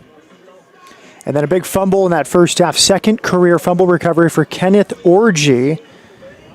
But we saw Asher O'Hara, who was outstanding, 14 of 17 in the first half throwing the ball. Yeah, and the game plan early was for Asher O'Hara to beat you throwing the ball, and he's done exactly that, as we see the 1 interception for Mike Collins. But give credit to Middle Tennessee and Asher O'Hara. They've done a really nice job, as you see right here, getting it done through the air, where the game plan early was make him run the ball, make him be effective with his legs to beat you, and he's 14 of 17 through the air. Really accurate. They're doing a really nice job. And this touchdown for Rice we thought would give them momentum going into half, but then we see Middle Tennessee with that really nice drive ending in a touchdown to get momentum back on their side. And the final touchdown catch was made by C.J. Wyndham. The first one there for Middle Tennessee was from Yusuf Ali, and in between we had the August Pete touchdown. Here's the halftime stats.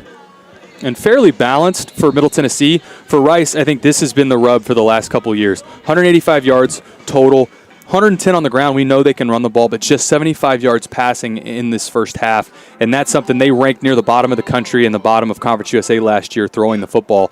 We know that they're a physical team up front and like to run the football, but going to have to establish the passing game a little bit better and capitalize on what they found in that last touchdown drive in the second quarter. A few more positives, Taylor, I thought for Rice. Only 2 penalties for 15 yards, only 1 turnover. Special teams was excellent, good punting, 2 made field goals, and as far as no sacks allowed against this Middle Tennessee defense. Yeah, and they're playing clean football with the exception of that interception. But when you get a short field, those 2 possessions in the first half where they had the ball around midfield, you got to capitalize on those. You got to score touchdowns in college football and especially in Conference USA to beat people. These low-scoring games for Rice, over time, big plays happen against these Conference USA teams, and you got to be able to keep up in the explosive play category or wins don't come. 7th game of the first of the season for Middle Tennessee. First of the year for Rice. We'll come back with the second half from Rice Stadium after this.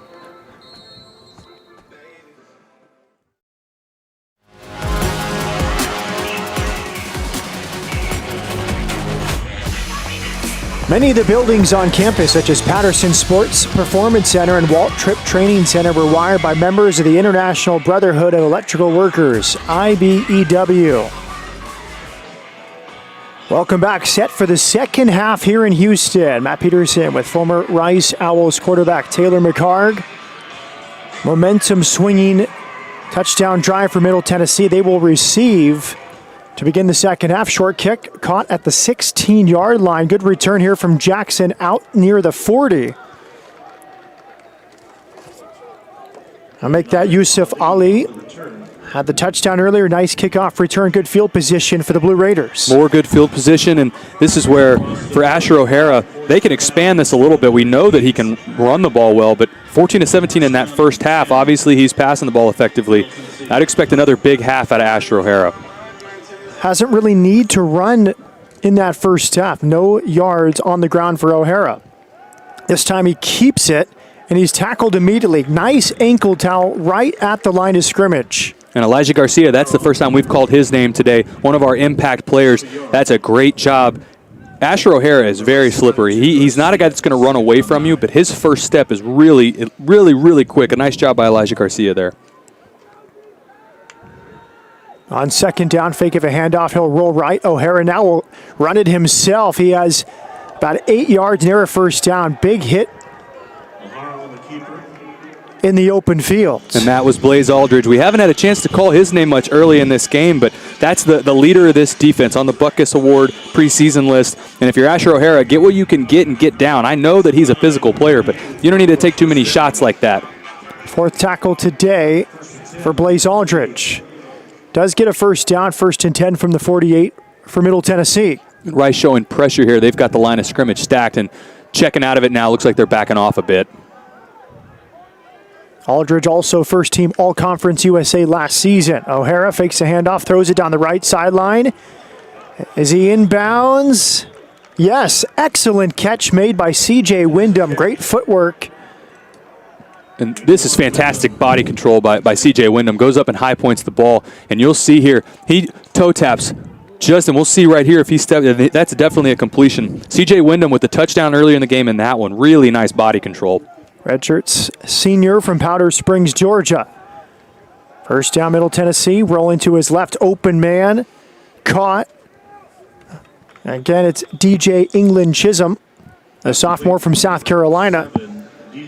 And this is the tempo for Middle Tennessee that you like to see. They're doing a really nice job in the passing game, which, again, like we talked about, has not been their MO to this point in the season. That's really been where they struggled and where Coach Stockstill said, hey, we're getting all this man coverage. They're stacking the box against us. Well, the way that you beat that is complete passes down the field. Really nice drive to this point. O'Hara 16 for 19 throwing the ball today. Handed off right side. Tackle for loss in the backfield. Excellent play from Antonio Montero. Antonio Montero is a guy that when we talked to Blaze Aldridge in the week, he said, Antonio Montero doesn't get enough credit for his play. He's always where he's supposed to be. Such a smart player. And that was a great job killing that play before it got started, getting Shaitan Mobley down to the ground for a negative play.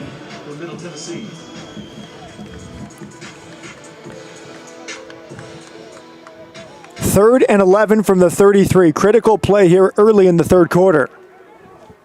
Lane in motion, checks back to the right. O'Hara under pressure, heaves it towards the end zone, and it is caught.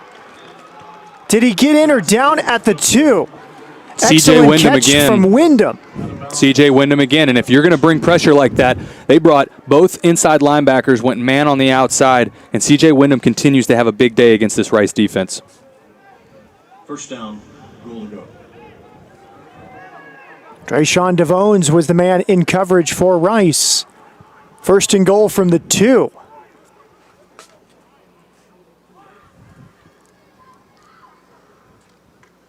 O'Hara will carry it himself, takes a shot and gets into the end zone. Montero first with the contact, but he falls forward. Middle Tennessee extends its lead here early in the third quarter. And what a last 2 drives by Middle Tennessee. They have the touchdown before half, and then they come out, march right down the field, capitalize on that short field, which is what Rice did not do in the first half. And C.J. Wyndham, they found something with him in this game. I would expect to see more targets to him.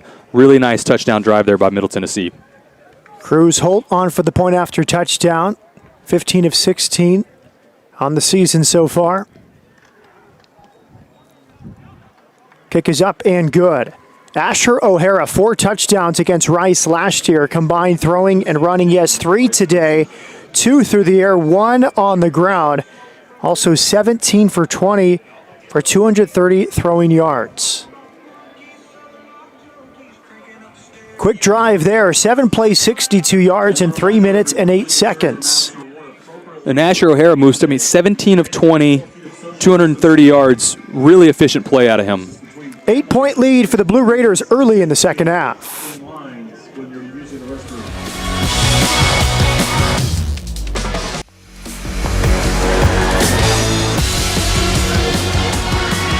21-13, Middle Tennessee.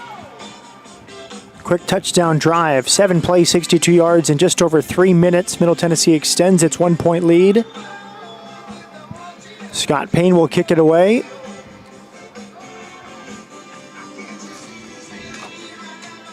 Bailey and Trammell back for Rice to receive from the 4-yard line. It's Jake Bailey. Bailey, good head of steam. He's out past the 30, up to the 42-yard line. Excellent return for the sophomore, Jake Bailey. And good field position here for Rice, just like Middle Tennessee had. Rice needs to capitalize with some points, just like Middle Tennessee did there. So it looks like we have a player down right now. First down and 10. Injury timeout. Scott Payne, the kicker, got upfield to try to help with the coverage.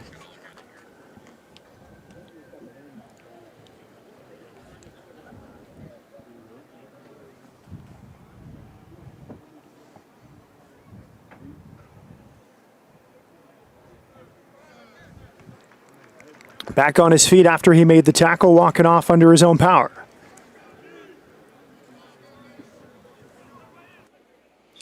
Well, again, for Rice here, feel like they found something with that last drive where they scored the touchdown there. I would imagine we see a little bit more of Giovanni, but interested to see play calling here, and got to get Austin Trammell involved in the offense. Fairly light day for him so far. Trammell yet to make a catch. I don't think they've targeted him once. Perhaps a byproduct of Middle Tennessee's defensive game plan. Mike Collins, the quarterback. Grad transfer from TCU. Fakes the handoff, carries to his right.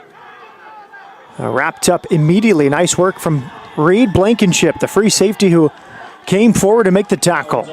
And if you watch at the last second, they walk down a linebacker. They've got 5 on the line, 8 in the box. And again, I know we keep stressing this. Rice, at some point, this Middle Tennessee defense does not respect Rice's ability to throw the football right now. And until they stretch it downfield, you're going to see more and more bodies hovering around that line of scrimmage. Cody Smith with the tackle, I beg your pardon. Loss of 1, 2nd and 11 from the 41.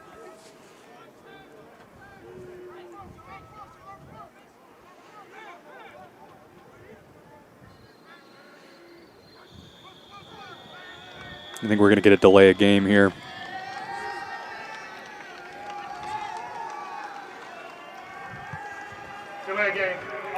Third penalty for Rice this afternoon. And those are the things that really doesn't matter when in the year. I get that this is their first game, but delay of games are something that is ultimately on the quarterback. That's your job to make sure you're getting in and out of plays. And right now we can see the Middle Tennessee sideline jumping around. Momentum is fully on their side right now, and Rice has got to figure out a way to swing this back in their direction. 2nd and 16. Hands it off right up the middle.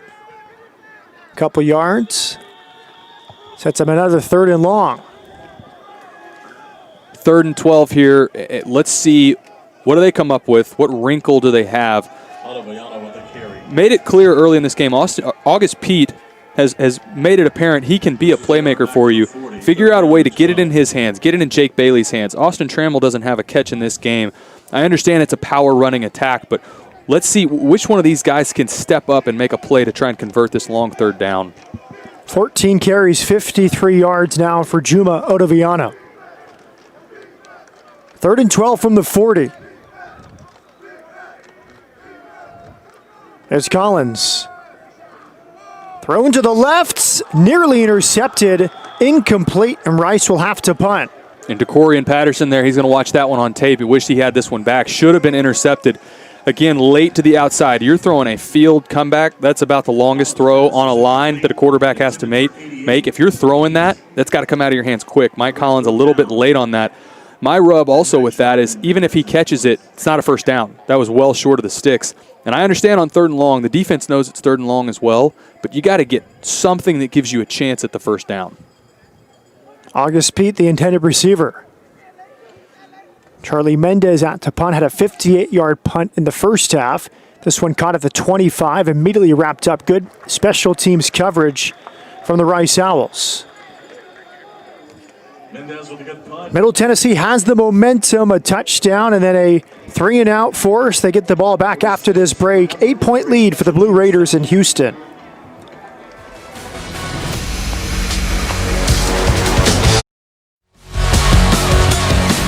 Welcome back. Big series for the Rice defense after the touchdown drive from Middle Tennessee. Rice really limited Middle Tennessee in that first quarter, but now a 21-13 lead for Middle Tennessee. And Asher O'Hara has been the star. Running the last touchdown in from short yardage. Has been excellent through the air. The #1 rushing quarterback in the nation has done it mostly with his arm today. Here on 1st down from the shotgun, he eludes the rush, heaves it downfield, and overthrows his man, throwing it out. 2nd and 10. Blaze Aldridge getting pressure there and being disruptive. If you notice pre-snap, they're moving Prudy Calder on the safety, widening him out to help with C.J. Wyndham out at the field receiver position. I don't think they're going to let him be in one-on-one positions much more after he's burned them a handful of times in this game. 2nd down for Middle Tennessee.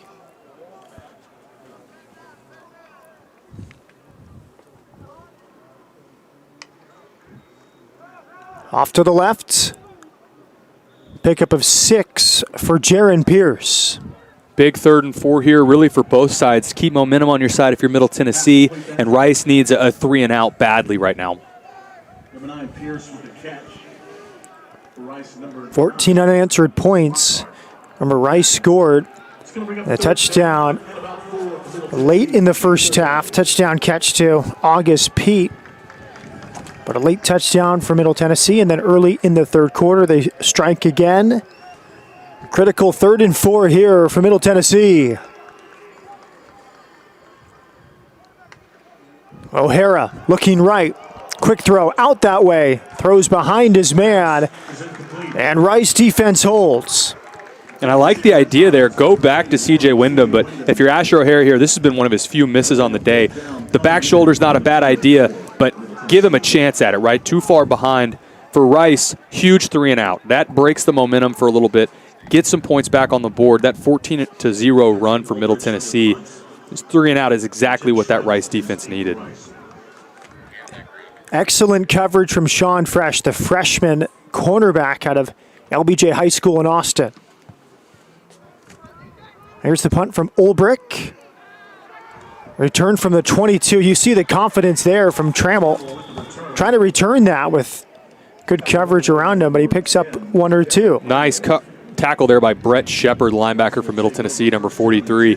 Trammell's a guy, he makes the first one miss there, has a chance to really extend that return, but for Rice, again, got to create these explosive plays, got to figure out a way to get the ball downfield. Last year, 19 explosive plays through the first 9 games, 13 in their last 3 games that they won.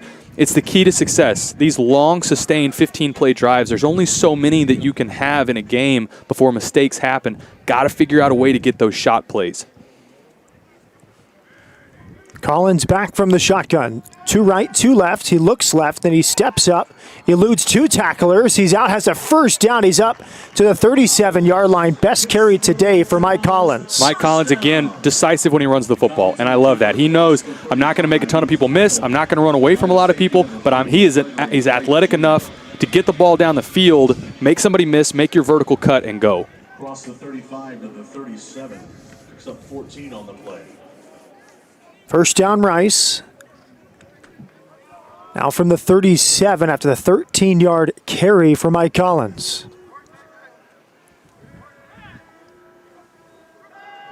It's Collins looking downfield under pressure. He fumbles it. It's picked up and returned. Nobody in front of him. This will be taken back. A scoop and score for Middle Tennessee. Huge momentum shift there. Flag down on the play. I wonder what this is going to be. It's in the area that it would be on Rice, but if you're Mike Collins, got to have both hands on the ball in the pocket. Huge play for Middle Tennessee to convert there. They brought both middle linebackers, twisted the 2 of them. Let's see what the call here is. Kavian Poydras knocked it away. There's no foul on the play. The result of the play is a fumble. It's returned by the defense for a touchdown. Now Poydras knocked it away. Jonathan Butler scooped it up and brought it all the way back. Huge play for Middle Tennessee. And those were not the explosive plays we were alluding to, if you're Rice. Again, can't have those. In this style offense where it's ball control, it's taking care of the football, it's playing clean football, those are the plays that get you beat, because this is not an offense that's designed to run 2-minute drills, to run up tempo, to come back in games. They're designed to wear people down and win the game in the fourth quarter. So a lot of work ahead here for Rice if they're going to get back in this game. Cruz Holt on for the PAT. And it's up and good. 21 unanswered points for Middle Tennessee. Work to do for the Rice Owls in the 2020 season opener. Down 15, halfway through the third.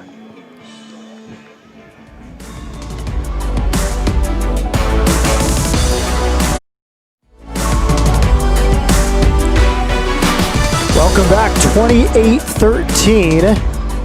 After the scoop and score touchdown for Middle Tennessee, work to do now for the Rice Owls.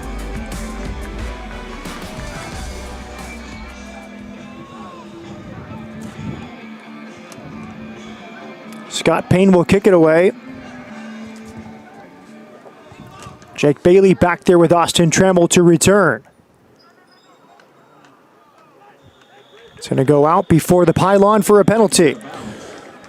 So again, Rice is going to start with pretty decent field position here.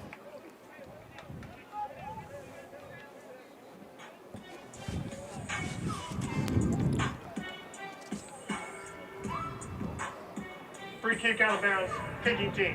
Ball in place at 35-yard line, first down. So that field position, ball at the 35. Multiple possessions in this game for Rice where they've started with a relatively short field. Got to figure out some momentum on offense. Got to figure out a way, get ahead of the chains. I know that establishing the run on first down has been key for them, but if you're going to do that, got to get 3 or 4 yards a pop at a time, get ahead of the sticks, take your shots, and convert them when they're there. Still plenty of time in this game. Quarter and a half in this game to claw back in. Can't have any more turnovers, no pre-snap penalties. We'll see what this offense has dialed up for this possession. Second straight week with a scoop and score for Middle Tennessee. Great. Had one last week against North Texas. On first down, they throw it out to Jordan Myers. He's past the 40, up near midfield.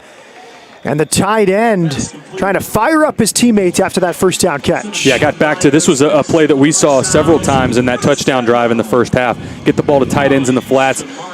Pretty good blocking on the perimeter. And Jordan Myers is the guy that I think you got to keep getting the ball in his hands. He's proven that he makes good things happen when the ball gets in his hands. Myers had a couple first down runs on third down. Going back to his old running back days from a few years ago. Now more of a tight end on that play. It's thrown out to the right side.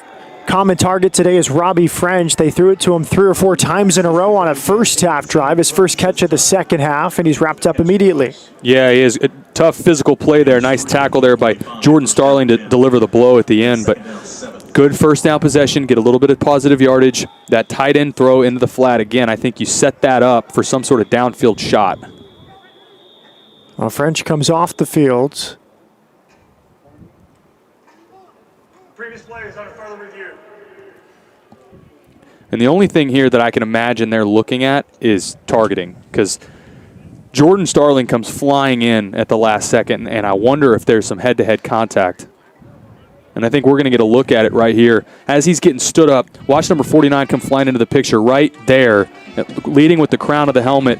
And even though it's a tough physical play, I don't think this is targeting if he leaves the head up. This is the play that we're trying to get rid of. That's where the neck injuries happen. When that crown of the head, when your eyes are looking down at the turf and you make contact with the ball carrier, that's the play they're trying to get out of college football. Targeting is put a ball in play, number 48 White. 15-yard penalty from the end of the run. Automatic first down. This number, correction, is number 49. This number 49 will be disqualified from the game. And I think we're going to get another look at it, but this is tough when you're a defender. You're coming in 1,000 miles an hour. You're trying to make a play. But you got to keep your head up, because this is where we've seen those horrendous injuries from the past. And I know that he's going to be upset. Starling is obviously doesn't want to be out of this football game, and that was an effort play by him. But you got to keep your head up to keep you safe and the ball carrier safe. Well, you saw it in real time. Excellent work from Taylor McHargue, noticing that and spotting it, and a pivotal play, a big part of the defense out of the game for Middle Tennessee. 15 yards tacked on, and immediately it's Oda Villano on first down, a pickup of about 16 on first down. And Juma's been quiet since about the first quarter. That was a really nice physical carry by him. Back into the red zone, can't stress enough. Rice has got to convert this into touchdowns. Cannot trade field goals for touchdowns right now with this Middle Tennessee offense the way that they're moving the ball.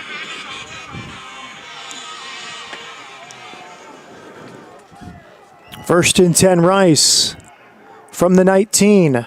Got Austin Trammell down here at the bottom, man-to-man coverage. Still haven't seen him targeted yet.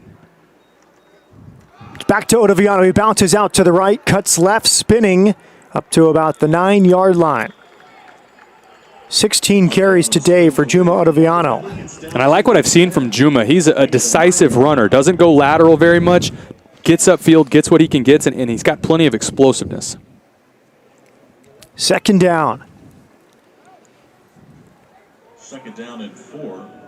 Ball spotted on the 8. They went to Pete late in the first half for his first touchdown of the season, third of his career. What will they do on second and 4 after the Ottaviano 6-yard carry? Fake it to Ottaviano, out to the left, it's Trammell. Trammell can turn the corner, he'll dive for the pylon. And they're gonna mark him out around the 2.5-yard line. Really nice job by Brad Anderson blocking on the edge. He sets up this play. And we talked about getting the ball in Trammell's hands. You'll see here, good blocking out on the edge. Let's see if he steps out. Oh, that is close. I think they're going to take a look at this. There might have been green between his foot and out of bounds. He may have stayed in bounds here and scored here. Certainly worth a look, and the officials will take a look. The video board just beyond the end zone at the Patterson Center gave the Rice sideline something to look about. And I like manufacture ways to get the ball in your playmaker's hands. Trammell comes into this season the leader in receptions by a long shot for this Rice team with Rosner being out. Figure out ways to get the ball in your playmaker's hands. I think on this drive, they've done a really nice job of it. Between him and our tight ends, Jordan Myers, figure out a way to get the ball in their hands, get them in space. Mike Collins has found 6 different receivers today. French, the most catches with 3, Myers with 2.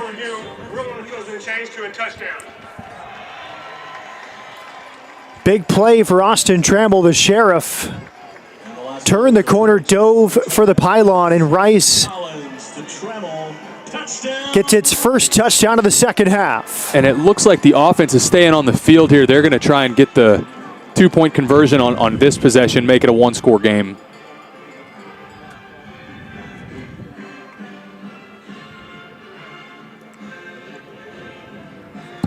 That touchdown catch also extends Trammell's consecutive game reception streak to 28 games.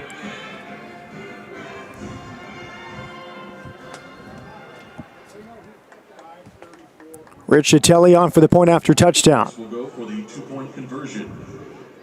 Rice will go for 2 here. Please reset the game clock to 5:34. 5:34. Try to get within 7 points here in the third quarter.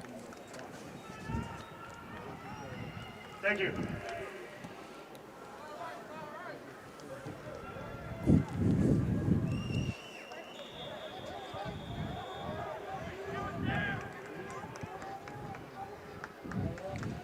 They put Trammell in motion.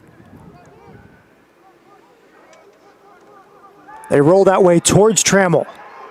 And a big sack and another fumble recovered, but it does not matter. Excellent pursuit from DQ Thomas to really snuff out the 2-point try. Fairly common sprint out play, and they try to create a rub, get Austin Trammell in the flat. Middle Tennessee does a really nice job of swapping this off and killing that play before it had a chance to get started, but that was designed to go to Austin Trammell.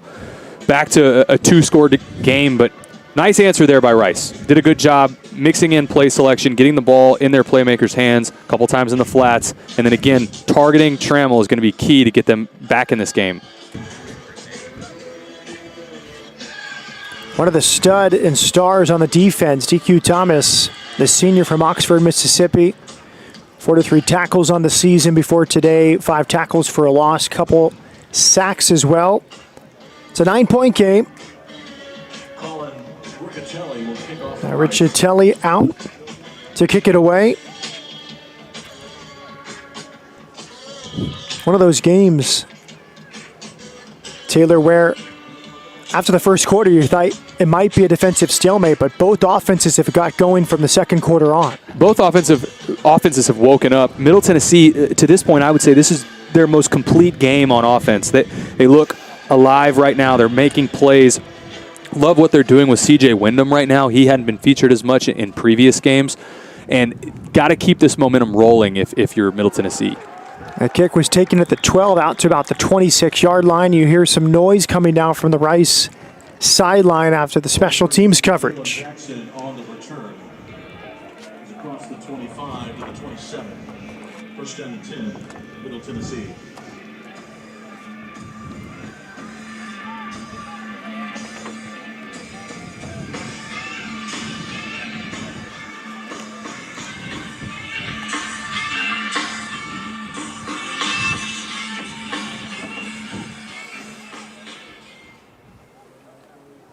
Jalen Lane with the kickoff return. 1st and 10 for Middle Tennessee. Fake of a handoff. O'Hara goes forward for just 2 or 3. Yeah, that looked like a busted play. He was trying to get the ball to Mobley out on the edge, but doesn't get it to him in time. And had he played it, just say, you know what, I'm going to just get what I can get down. But I believe that was a busted play there.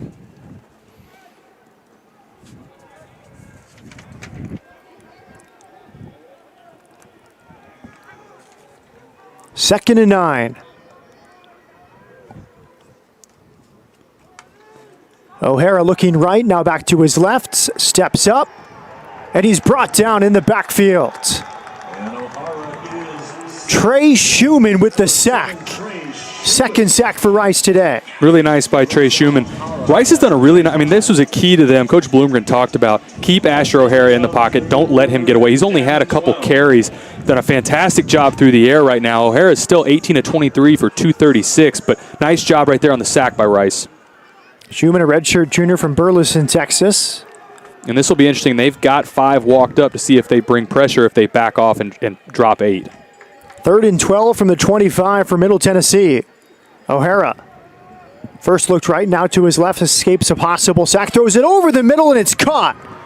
Yusuf Ali out towards midfield.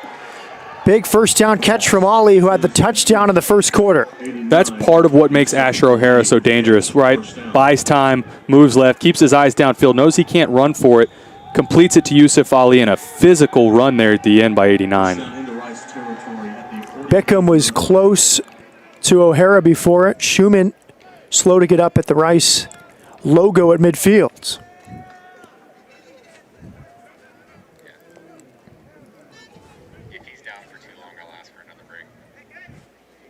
Yusuf Ali has picked his spots today, missed the first 2 games of the season to focus on academics, but now over 20 yards, or 20 catches on the season, a couple touchdowns. Both these teams have a lot of options. 7 different Rice players with the catch, 7 different Middle Tennessee receivers with the catch. Yeah, good to see Trey Schumann walk off here on his own power. But again, Middle Tennessee, from what I've seen on paper for them and watching their tape, this is the most complete performance in my mind that they've had on offense this season. Pretty consistent, not very sloppy, and Asher O'Hara has been really accurate today, and that's something that he had struggled with in some of their conference games. This is what Coach Stockstill stressed, though. We got to figure out a way to close games. They've been in every conference game in the fourth quarter. They've got to figure out a way to close out games. Averaging 22 points per game. The defense allowing 38 per game this season. Handed off, left side, it's Mobley. Picks up about 5. Number 5, Mobley with the carry. Runs out of bounds at the 44. And again, they talked at the beginning of the week. Mobley had his breakout game against North Texas, had over 200 yards rushing. Keep him active in the run game. Good job by Rice there, not jumping off sides. They have not bit on that. North Texas jumped on that 3 or 4 times last week. 2nd and 6 for Middle Tennessee. Quickly out to the right. Spins out of a tackle. Good coverage from Rice on this near sideline. Nice job swarming to the ball. Again, if you're going to play with this many guys in the box and they get out on the perimeter, got to have sure tackling from your secondary. That was a nice job there. First one there was Trayshawn Chamberlain. Picks up a yard to the 43. That's going to bring up 3rd down and 5 for Middle Tennessee.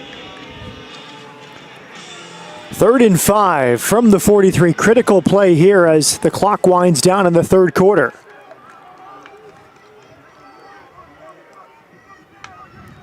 O'Hara rolling left, option play, clips it outside.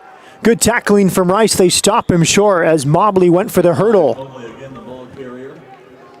And let's see, Middle Tennessee, do you go for it here, 4th and 2, or do you say around midfield, we're going to punt, we're going to make them beat us? Looks like the punt unit is about to come on. If I'm Middle Tennessee, I think I do the same thing.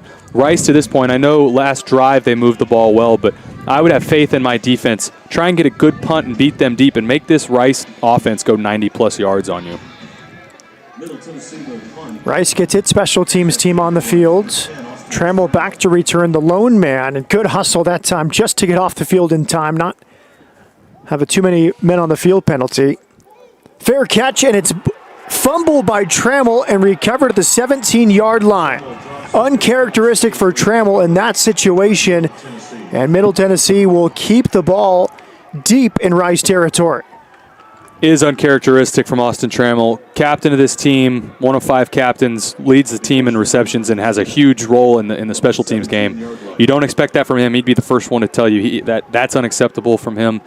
Between that and the fumble return for a touchdown, interception early, 3 turnovers. I get you're working through your first game of the season, but regardless of when it is, 3 is too many. O'Hara comes back out with the offense, handed off left side. There's an opening, far sideline, towards the pylon and out around the 1-yard line. That was Jay McDonald, the third running back, with a big carry. Good play here, getting on the edge. Middle Tennessee, again, is most effective rushing the football out on the perimeter, not between the tackles. And those are the momentum plays you see after a change of possession. Have a big explosive play to follow it up. Third carry today for Jay McDonald. Now right back up the middle. They stick with McDonald. He's pushed backward. McDonald again. He is stopped by multiple Owls at the 2. No gain. Second down. Goal to go. This has to be a frustrating element for Coach Bloomgren and the Owls. They've really limited the running. 20 carries for 40 yards today for Middle Tennessee. Just 2 yards per carry. It is, and they said we want Asher O'Hara in this passing game to be if they're going to beat us, we want it to be through the air. And to this point, they've answered the bell. O'Hara up the middle. Hit his own lineman. Is down inside the 1. Third down coming up. A nice play by Trayshawn Chamberlain there. This is a huge play. Holding them to a field goal that would be a big momentum swing back for Rice. Even if you give up a little bit, give up some points here, not allowing a touchdown would be a win for Rice here.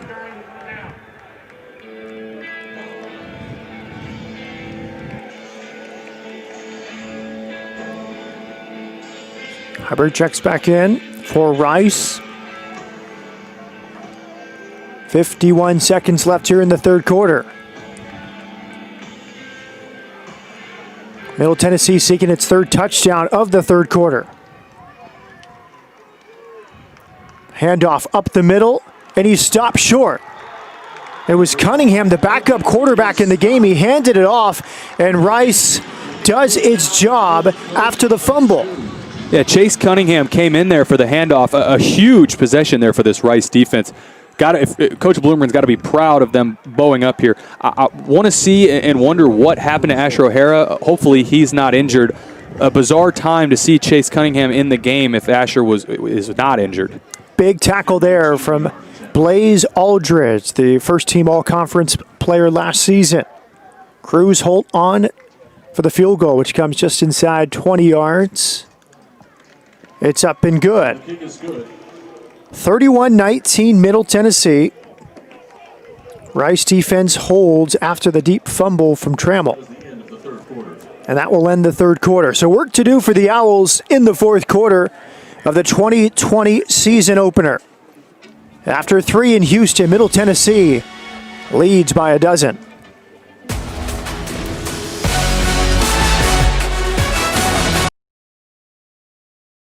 Welcome back. We are set to start the fourth quarter.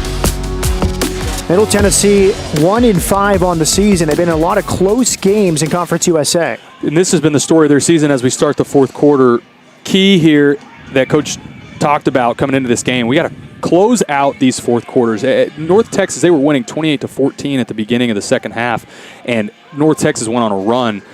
This is where it's key for Middle Tennessee. No turnovers, no sloppy play is another error in the special teams game, but for Middle Tennessee now, force Rice into a short field, a 3-and-out, and you're looking at really an uphill battle for Rice. On the flip side for Rice, have to have points here. Get down the field, get a chance, get a touchdown, figure out a way to get momentum back on your side. But to start off this fourth quarter again for both of these teams, this really is a defining possession in the game for both of these teams. Jake Bailey with the fumble on the kick return, but he quickly recovered it. And it's Mike Collins to lead the offense back onto the field. Down 12 points with the fourth quarter ahead.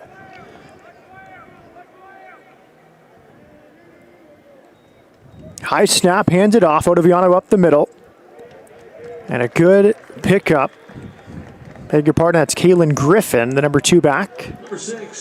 Been impressed with both Juma and Kalen Griffin. Both have the same type of physical demeanor that you want out of your running backs, that they can make people miss when they need to, but when they get north and south, they finish their runs and give that punishing blow to the defender at the end. 10-yard gain, first down, Rice. Nice pickup for Griffin. Third carry now 15 yards for the freshman. They stick with Griffin. He's up the middle. He nearly breaks loose. He's out near midfield. Important tackle made. Otherwise, he might have taken it all the way. Another really good job here by Kalen Griffin. Hits the hole, that burst of speed, finished the run tough. Expect some play action here. Expect some sort of shot. Got the defense focused in the backfield after 2 big runs that they've broken off. This is the time where you figure out a way to get it to August Peter. You figure out a way to get it to Jake Bailey or Austin Trammell. Suck the defenders down with some play action and get it over top. Touchdown saving tackle from Greg Great, his 14th tackle today, a new career high.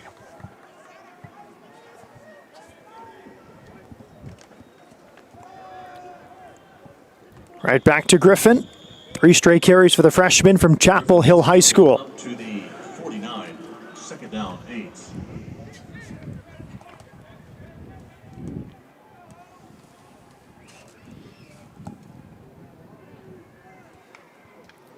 Rice now 33 carries for over 175 yards today.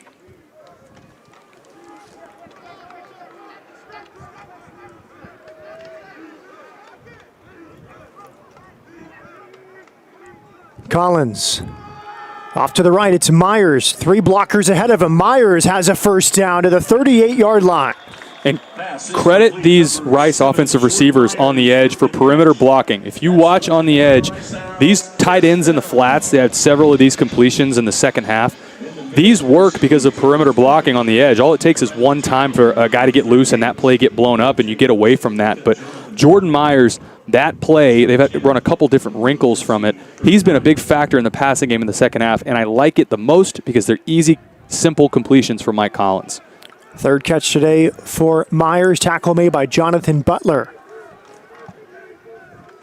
First and 10 from the 39 for Rice. Collins got the tight end. Steps up. Some contact around the 35. The flag comes in. And when Mike Collins goes back and watch this one, we'll get pass interference on this, but they turn the tight end loose right up the seam. Looks like he's working to the field. Not sure what the read is, obviously, but you see 87 running. They let him go with pressure there from Middle Tennessee.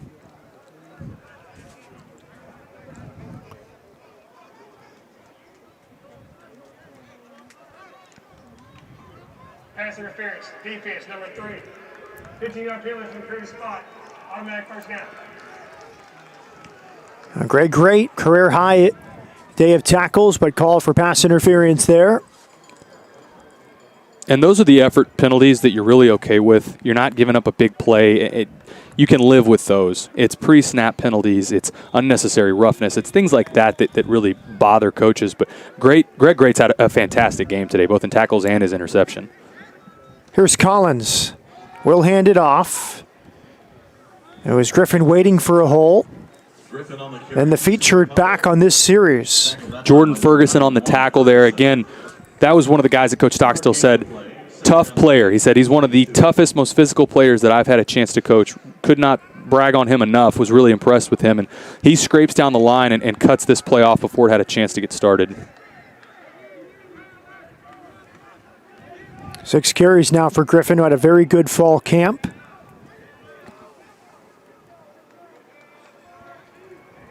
Collins from the shotgun, 2nd and 8. Has a man right open in the middle of the field is Jack Bradley. Touchdown, Owls. And you saw a couple plays ago, they turned him loose on that exact same route concept. They came back to it again. I love the play design. Good job getting it into your playmaker's hands. And that was the answer that Rice needed. Come back, get a touchdown, believe they'll kick the field goal here, or the extra point here, but that was the response that Rice needed.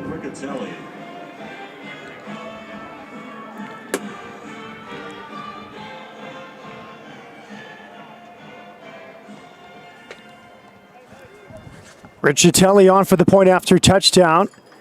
It's up and good. A lot of fight to these Owls in the first game of 2020. They're back within 5, 11:34 left.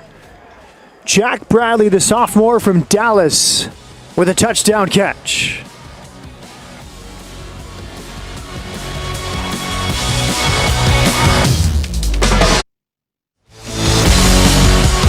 Dedicated to people, passion, and purpose, and originated in 1984, Smart Financial. Well, Taylor Mahard, we have a good one. 5-point game, fourth quarter. Rice offense has answered. The defense has done its job too here in the fourth. And it's really for both of these teams a similar narrative. Rice in games in fourth quarter last year, trying to figure out a way to close them out. That's been the exact same narrative for Middle Tennessee all of this year. It's going to be key here. Who wants to go win this game, right? It's going to be who makes plays down the stretch and doesn't play conservative, goes out and makes plays to seal this game up and win it. Both of these teams have an opportunity to do it. So many ways to look at this. I think if you're Rice, you have to admire the resilience. 3 turnovers, Middle Tennessee 10 points off those turnovers, but here we are, 5-point game in the fourth quarter. And I think this really speaks to one team having 6 games and the other having 0. Rice has looked like a team playing their first game of the year. O'Hara back out there from the shotgun. A 6-yard pickup off to the right with Pierce. We saw O'Hara miss the final play of that drive with Cunningham coming in for one play. Yeah, it looked like his helmet had just popped off, and that was the reason he had to come out for that play. But that was not great timing if you're Middle Tennessee, because I know that you would prefer Asher to be on at all times. Got a flag down here on the far side on Middle Tennessee's bench.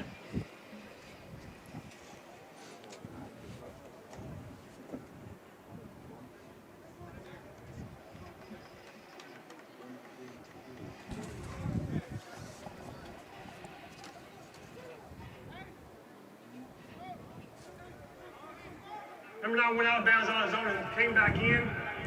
And first to touch the ball. Illegal touching number 9. The ball he places in the previous spot. Second down. Jaron Pierce, illegal touch. Down 10 from the 25.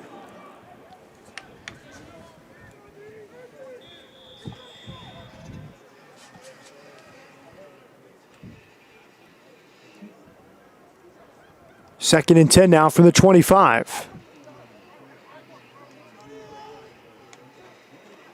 O'Hara keeps it himself up the middle, outside to the left. A flag comes in late. He's up to the 42-yard line. And that flag, where that comes in, is in the area that you would expect holding. It looks like everybody's coming back on this one. That was a nice play by O'Hara, though.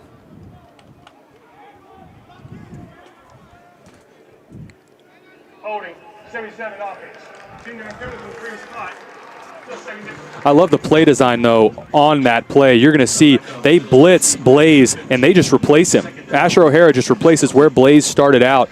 Unfortunate for Middle Tennessee that one gets called back, but those are the types of plays that we expected more of out of Asher O'Hara with what we'd seen on film from him throughout the year.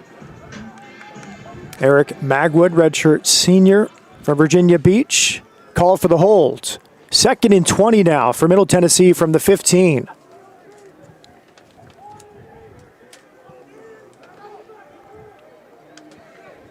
They slide McDonald out to the right. O'Hara's going to keep it himself right up the middle. Look at this gain here from O'Hara past the 40 for a first down. And quarterback draw is an answer for a lot of their problems. They've done it all year as we've got another penalty marker down here.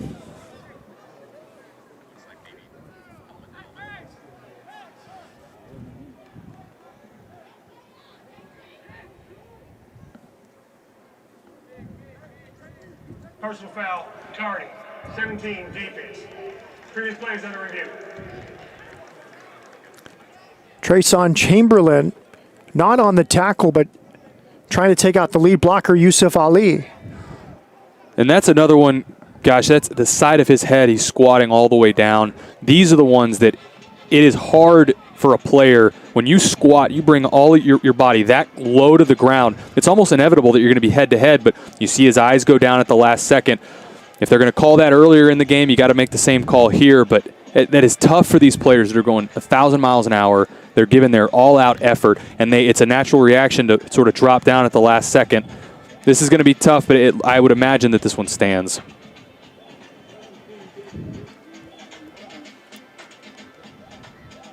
And I think really this could go both ways. I mean, both of these players drop their heads at the last second. Yusuf Ali does the same.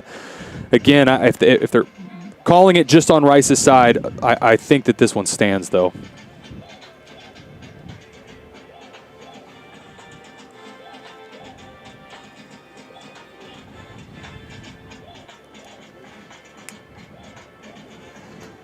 Rice had really limited Asher O'Hara before those last two runs. 10 carries, 10 yards on the day for the #1 rushing quarterback in the country.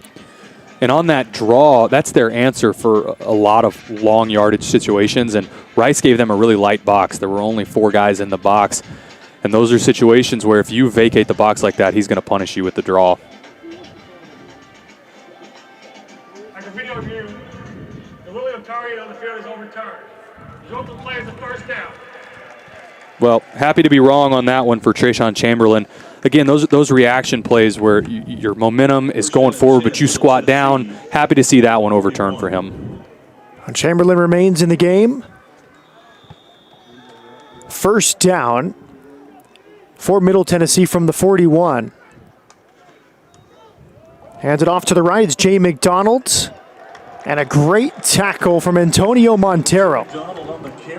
That's the open field tackle that you expect out of these two middle linebackers. Blaze Aldridge and Antonio Montero are about as sure a tacklers as you're going to find in Conference USA. Kenneth Orji helping out. Orji had the fumble recovery. No gain on the play, second down 10. Back in the first half.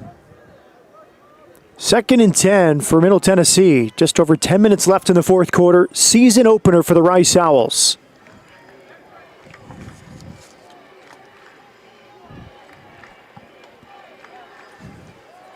O'Hara keeps it. 5 or 6 out to the 47. And when you watch Middle Tennessee, that's what surprised me most on tape. Again, Asher O'Hara is not a real big dude. 6 foot, 190, but he runs between the tackles like Cam Newton used to at Auburn. I mean, he gets really physical in the box, which is impressive for a guy his size. 3rd and 4, big play. 2 left, 2 right, 1 in the backfield with O'Hara.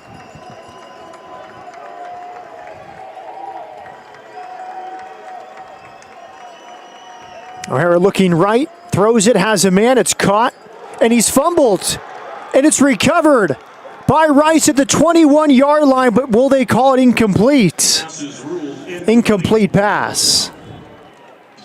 Really timely play here. Right when the ball hits Yusuf Ali's hands, collision is made, and this is going to be close. I think they may have to take a look at this. I think he had possession, made what they call a football move, which I hate that term, but gets upfield, takes a couple steps with it.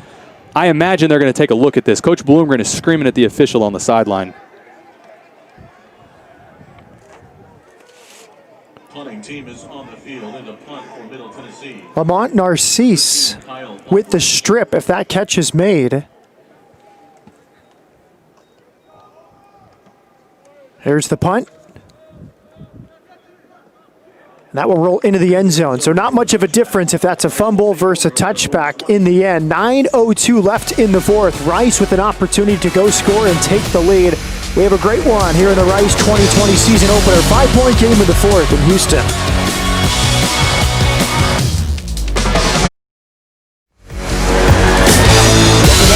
To the former Rice Owls quarterback Taylor McHarg. 9:02 left in the fourth. A good game. 5-point lead for Middle Tennessee. Rice defense has done its job in the fourth quarter. A big stop there for Rice on defense. Long field here, but opportunity for Rice to take the lead here in the middle of the fourth quarter.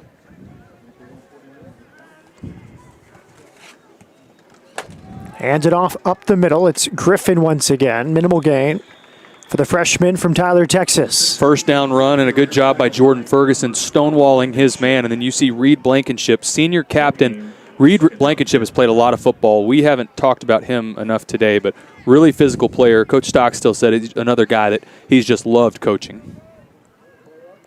7th carry for the freshman Griffin, 39 total yards. Rice as a team, 35 carries for 178 yards. 2nd and 10. Collins from the shotgun. 3 receivers off to the left. Out to Myers. Myers eludes 1 tackle. Myers pushes forward for the first down. Myers has done it on the ground and through the air today.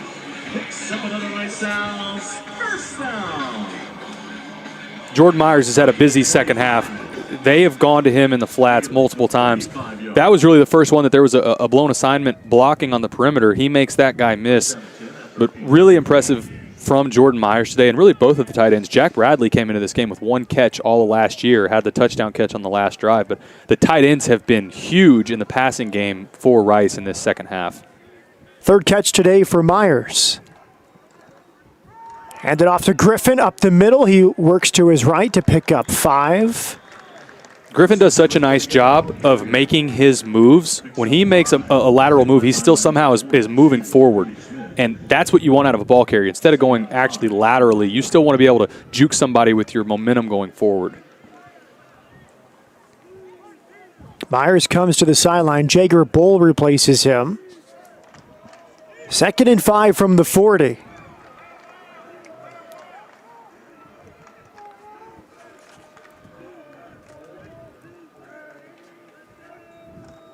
Collins back to Griffin up the middle. Met immediately, but he pushes forward for 2 or 3, setting up a critical 3rd down. Big play here, 3rd and 3. And again, this is for play calling. This is right on the edge of Rice feels like they should be able to run and get the ball, run and get 3 yards on every carry, but had so much success with the tight ends in the flats. I still am expecting some sort of double move at some point from this Rice offense.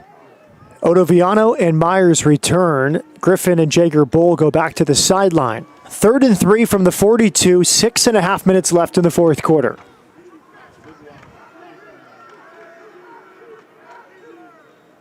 Collins has Otoviano, and he throws it over his head. And I think they're going to, offense is staying on the field here. I'd be surprised if they do ultimately go for this, but it looks like they are. Mike Collins will be the first one to tell you, you got to hit that completion. That's an easy one as the punt team does come out on the field. But again, Mike Collins will be the first to tell you, a back in the flats like that, I realize Jordan Ferguson, the defensive end, is in his window. He's trying to get it over him. But you got to just give that a little bit of touch. Just float that over the defensive lineman to get to him. Can't throw that one on a rope like he did. Charlie Mendez will punt it away, had a 58-yard punt in the first half.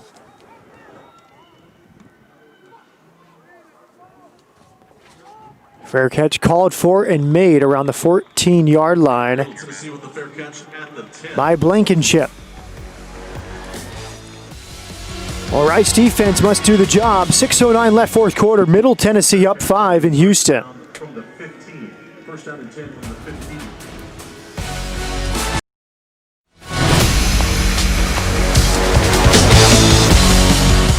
Both teams over 300 yards, 264 in the air for Middle Tennessee. 22 first downs for Rice today. Back underway, 6:08 left in the 4th quarter. First down handoff from O'Hara. Good coverage from Rice. And if you notice in those stats, the biggest thing that jumps out to me is these teams are both had a side of the ball that they have not done very well in. Middle Tennessee hasn't run the ball very well. Rice has not thrown the ball very well.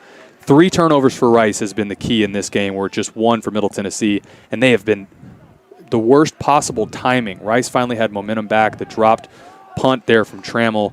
3 turnovers to 1. That's been really the key in this game. Handoff left side. Past Chamberlain. A flag comes in late. That might be a whole big carry from P. Zunt. One of his first carries today. You're going to get a hold here out on the perimeter. Trayshawn's trying to do his best to get off of that block, but just getting pulled back towards him. This one should come back.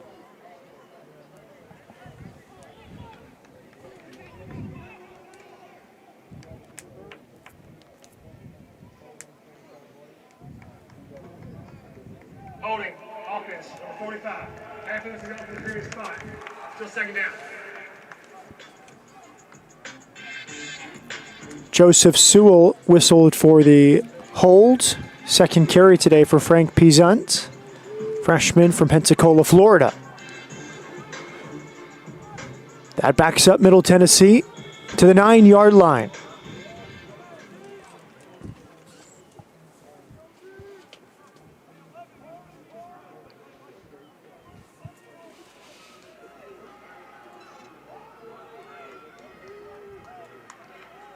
O'Hara, clean pocket. Time to look left and right over the middle. Has a man caught at the 34-yard line. Jalen Lane. And this is just, this is blown coverage right in the middle of the field. Yusuf Ali just gets turned loose and has been one of the guys that I can't imagine how you let him go, but very simple 9 route right in the middle of the field, or what we called a 9 route, as they pick up the tempo here. Now it's Jaron Pierce past the 40-yard line. And Jaron Pierce has had a bit of a quiet day, but I think part of that has been because C.J. Wyndham, number 81 from Middle Tennessee, had the touchdown earlier in the game, a couple big catches as well. He was open more early in the game, and it felt like Rice was keying on Jaron Pierce. 2nd and 6 from the 42. O'Hara kept it, scoots back near the first down marker. And that's part of what makes Asher O'Hara so dangerous as a runner. Watch this cut here just a second. He's not going to run away from a lot of people, but watch, boom, right there, get upfield. That quick, I bet you his 3-cone drill that they run at the NFL draft is super fast. I don't imagine his 40 is all that fast, but his agility in and out of cuts is pretty elite. Important first down there now. 4:10 left in the fourth. First down, Middle Tennessee from the 46. Rice with 3 timeouts remaining. He keeps it himself, right up the middle, following the big boys over midfield to the 49, a pickup of 5. And Rice is running out of time here with under 4 minutes now. Teams really do have what's called a 4-minute offense that's just about bleeding the clock, and Middle Tennessee has gone into that. They're going to keep the ball more than likely in Asher O'Hara's hands, the guy that they trust the most.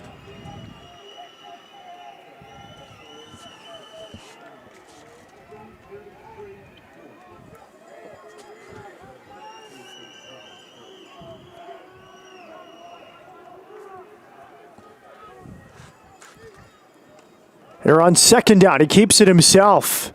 Really loose with that ball. He kept it high away from his body with 3:15 left in the fourth quarter. Yeah, he's definitely going to hear about that in the film room. That's one of those things that your ball security in the fourth quarter, really throughout the game, but ball security as a quarterback and any ball carrier in the fourth quarter is paramount.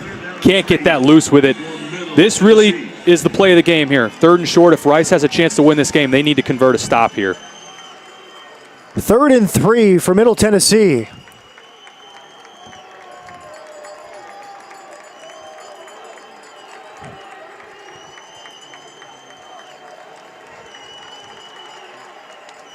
O'Hara will take it himself. Up the middle.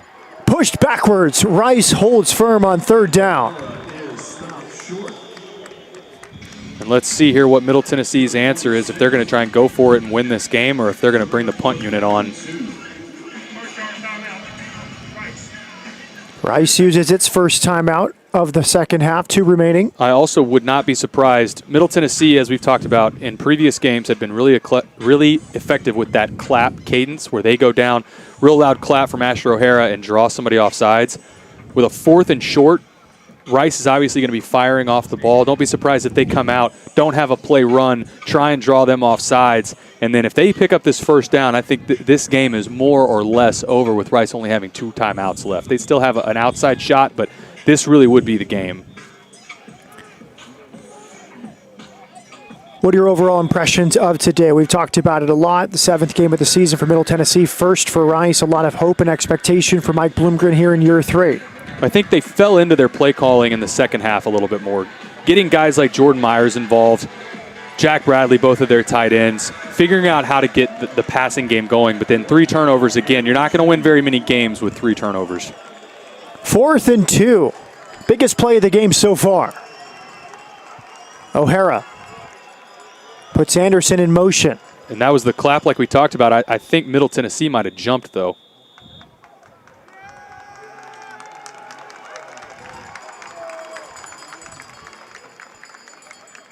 illegal snap. Offense, number 62. Not young penalty. Still 4th down. Called on the center, Jordan Palmer. And now they'll bring the punt team on. And now we will see the punt unit. Goes back to Austin Trammell with another opportunity to redeem himself if he does have a chance to catch it. Rice is going to have more or less the full field to drive with 2 timeouts late in the game. This would be a huge drive for Mike Collins in this offense to go get a win in the 4th quarter like this. Kyle Ulbrich will punt it away. It's Austin Trammell back at his own 9-yard line. Makes the fair catch around the 17. 2:24 on the clock, 2 timeouts left for Rice to go down the field for a game-winning touchdown.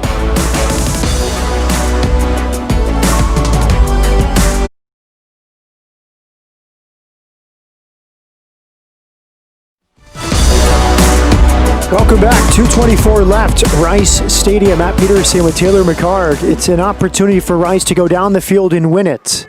Mike Collins in his Rice debut from the shotgun. Flips it out to the left. It's Myers, nearly breaking another tackle, but he picks up 2. And they go to the well again on the tight end and the flat, which to this point in the game it has been effective, but I still think that you have set this up. Everybody has the play where you have a route like that, but your receivers stalk, block, and go. Would love to see a play like that in the 4th quarter. 2nd down, they go back to Myers on the right side. 3 blockers out there. Myers will get out of bounds around the 30-yard line. Rice might ask for a late hit out of bounds as Myers goes tumbling over one of the benches. I tell you what, on offense for your MVP for this game, I think it's either got to be Juma or it's got to be Jordan Myers. Both of these guys have had big impacts. I know one thing, though. Southern Miss next week will be prepared for the tight end and the flat. They've thrown that close to 10 times in the second half. Close to a late hit out of bounds there, or fair game? Close to it. I think he was still in the field of play, but a lot of times those are 50-50 calls depending on how the game's been going. Jonathan Butler with the shove out of bounds. First down Rice, 1:53 on the clock, 2 timeouts remain. Hand it off up the middle to Kalen Griffin. Ottaviano picks up 2 to the 32. That'll bring up 2nd down and 8. And I think Rice has got to get a little sense of urgency here. Clock down to 1:36. Still huddling here, and you got to wonder why. There's too much clock coming off right here. I'm wondering what the decision making is here, not burning a timeout there, but this is a ton of time coming off the clock. Collins from the shotgun, 2nd and 8. Blitz for Middle Tennessee, down the field to the left, some contact, and a flag will come out. Just over midfield. Pete was the intended receiver. He looks shaken up. And plays like this really just come down to, if you're the corner, you just got to get your head around. And he does it a little too late, but you see that arm extended there. Anytime that happens and your head isn't back around yet, the receiver's going to get the call more often than not.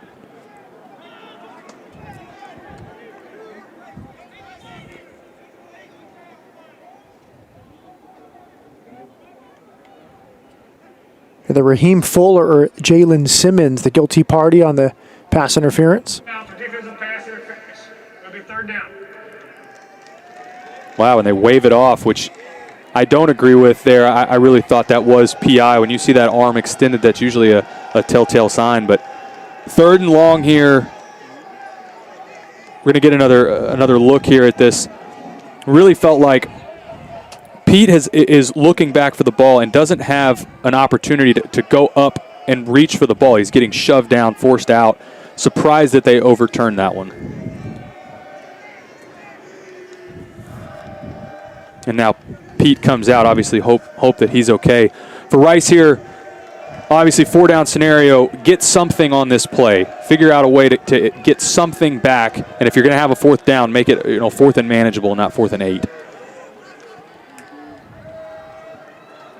3rd and 8 for Rice after the overturned call. Good pocket here. He steps into it. Collins right side. It's caught. 1st down. It's Jake Bailey. Nice play by Jake Bailey, waiting to call his name most of the game today. Timely catch there and good body control to stay in bounds and then get out of bounds to stop the clock.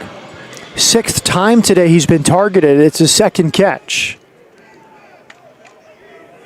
I would agree with you, Taylor, on the overturn call. It looked like pass interference, and strange to overturn that when the call on the field was pass interference.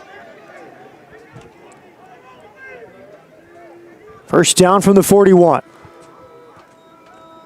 Collins is brought down inside the 30-yard line. The blitz came on first down from the Blue Raiders.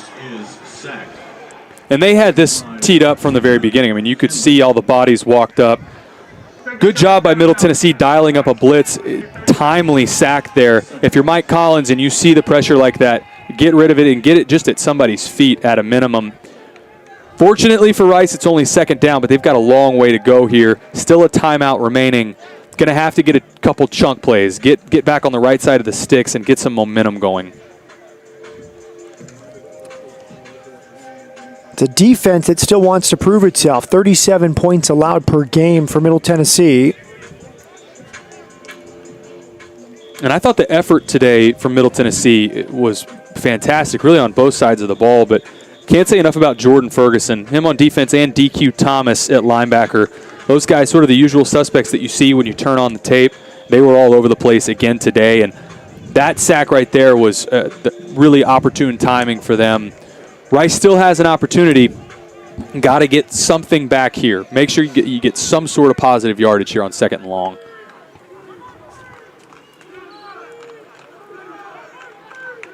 Three left, one to the right for Mike Collins. And another crowded line of scrimmage from Middle Tennessee. 2nd and 19, 1 minute left, one timeout remaining for Rice. Down 5 here in the fourth quarter.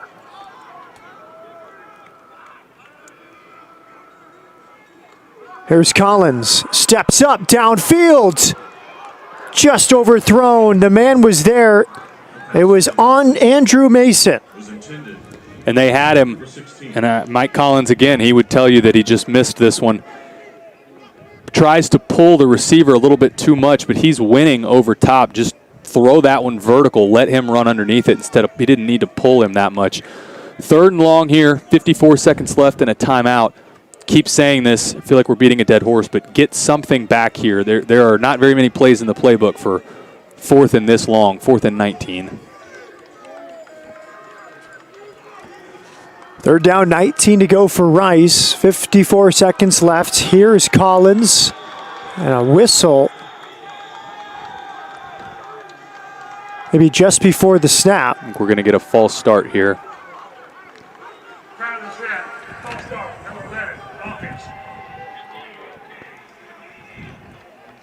And this in crunch time, when the defense is walked up like they are, we talked at the open about how Middle Tennessee loves these exotic looks and these blitzes from all over the place. When your linemen get happy feet, your linemen get nervous and get happy feet, and these guys walk up at the last second and start crowding in their faces. That's where young offensive linemen have a tendency to jump. And again, going back to those early season penalties and turnovers, we've seen that from Rice today. 3rd and 19. Penalty was on Jake Bailey. Here's Collins. Deep drop, steps up. Big ball downfield. It's Myers. All effort but could not get there. Another one that had a chance there, just overthrows this a hair. Love the idea. Just give your guy a chance at this one, but overthrows him just a touch. Here's your ball game. Obviously, 4th and 24. Expect something, maybe a hook and ladder, something creative. I don't imagine 4 verticals. Maybe you get it, or you throw up a deep ball and hope for PI. But this is obviously the game for Rice. It was Jake Bailey, the intended receiver.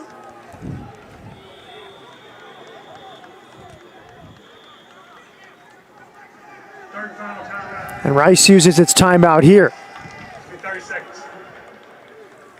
So now if you get the first down and you don't get out of bounds, got to get upfield quickly and get the next play off. 47 seconds left for Rice. You mentioned the productivity of Myers, 6 receptions, a career high. Bradley, the first touchdown catch of his career after one reception last year. He played in 9 games, but not a feature tight end. Some real momentum swings in this game. Rice up 6-0 after one. Middle Tennessee took it into the locker room with the late touchdown. And you had the fumble from Austin Trammell late in the third quarter, but Rice seemed to seize it back. Had the ball with an opportunity to take the lead down 5. Couldn't score. The defense held to get the ball back. It's been a back-and-forth game. Back and forth and plenty to build on from Rice, but just sloppy football that I know Coach Bloomgren will not be happy with. 4th and 24. It's Collins. Big ball downfield. It's caught at the 30-yard line. Catch made, Austin Trammell. First down, Rice. Unbelievable play. Go to your playmaker in crunch time. Austin Trammell cannot believe he's turned loose here. And on the third deep ball, they hit it. 39 seconds left, no timeouts. Another flag comes in. I wonder if everybody was set.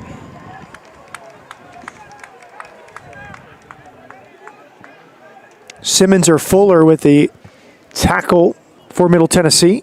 On something like this, it's either guys weren't set or Middle Tennessee is going to get a delay a game for lollygagging and not getting their guys on the right side of the ball. It's usually one or the other in this situation.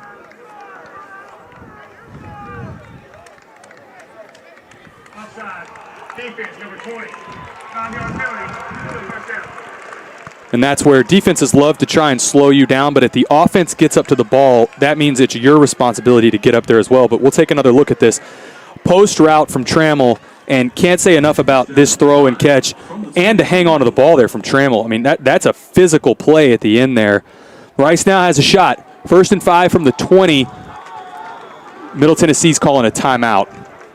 48-yard catch for Austin Trammell. Tennessee. 30 seconds. Middle Tennessee now with 2 timeouts remaining.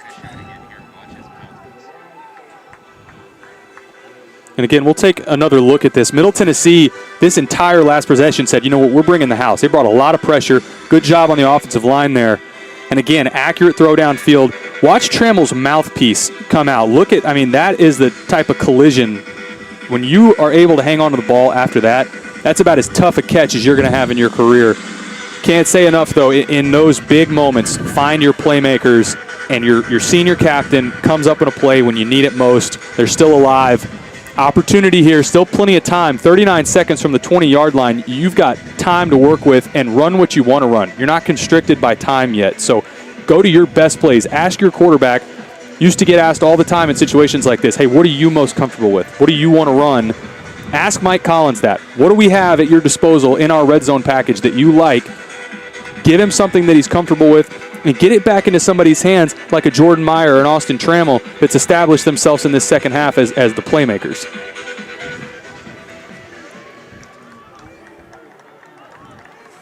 Raheem Fuller with the tackle on that 48-yard catch from Trammell. 1st and 5 from the 20 for Rice. Collins going to the end zone. It's caught. Touchdown, Austin Trammell. Rice has come all the way back. They lead with 34 seconds to go. The back shoulder fade. This is one of the best throws in football. If you can throw this accurately, this is one of the best route combinations. And this throw here from Mike Collins on the money. Can't say enough. I mean, these last 2 completions between this pair, Mike Collins to Austin Trammell. You'll see here, throw it on the back shoulder, let him go make a play. Gets away with a little bit of a push-up there, but that's a savvy veteran move by Austin Trammell there. The sheriff, as he's called around here, your senior captain, comes up with 2 plays when you need them most. It was Marvay Myers-Glover, the redshirt freshman, in coverage of Trammell. 2-point play here is huge. Still a little bit of time left, and Middle Tennessee has both timeouts. That's enough time for this offense to get down and kick a field goal. This 2-point play is going to be massive.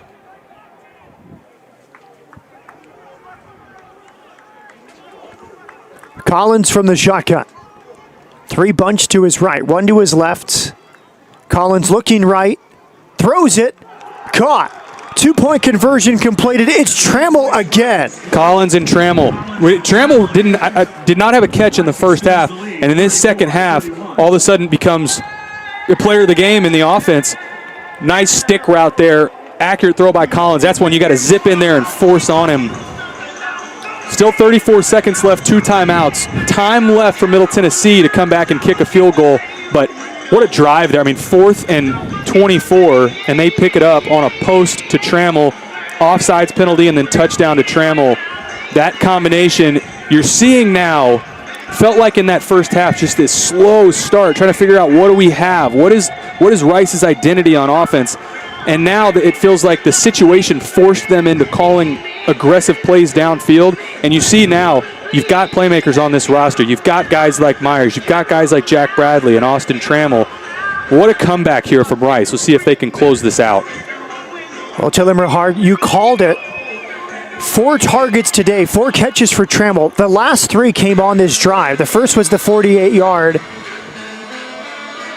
conversion on 4th down, then the touchdown, then the 2-point conversion. He didn't have a catch in the first half. He was not targeted in the first half. 10 plays, 83 yards in a minute 50, 20-yard touchdown pass to Trammell from Collins. Rice has outscored Middle Tennessee 15-0 in the 4th to take a 3-point lead. And on the other side, if you're Middle Tennessee, this has been all season, and it's heartbreaking, but these are the type of situations that they find themselves in over and over. Still an opportunity here to make something happen, but Coach Stockstill harped on this, closing out games in the 4th quarter. Riccitelli with the pooch kick, retrieved to the 5-yard line and brought down immediately. Big hit supply. The return man was the running back, Chetan Mobley. 29 seconds remaining. It'll be 1st down and 10. Need about 30 yards here if you're Middle Tennessee to get into the edge of Cruz Holt's range, who I believe is kicking now after an injury earlier in the game. Brian Page with the tackle. He's a real energetic, vocal leader on this team. And Rice has too many on the field right now if they snap it. And got off to the sideline.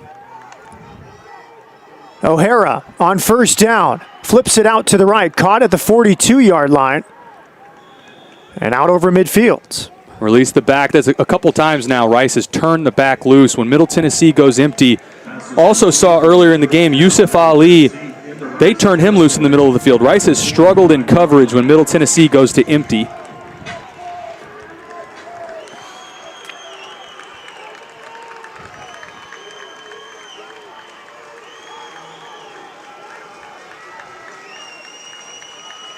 First and 10 from the 45. 21 seconds left for Middle Tennessee. O'Hara looking left and right, flips it out to the right, just throws it away. I think they're going to give him the benefit of the doubt that there was a receiver in the area. Those throws in the pocket like that get close to grounding, but he did have somebody in the area. 15 seconds now, 2 timeouts. Still need another really 15 yards to get more comfortable with this field goal for their range. Rice defense has shut out Middle Tennessee in the 4th. Can they make one more stand? Over the middle, caught at the 30-yard line. Nice catch, Yusuf Ali. And Middle Tennessee will burn a timeout now, 9 seconds. Nice catch again by Yusuf Ali. He's made most of his money over the middle of the field today. 3 seconds.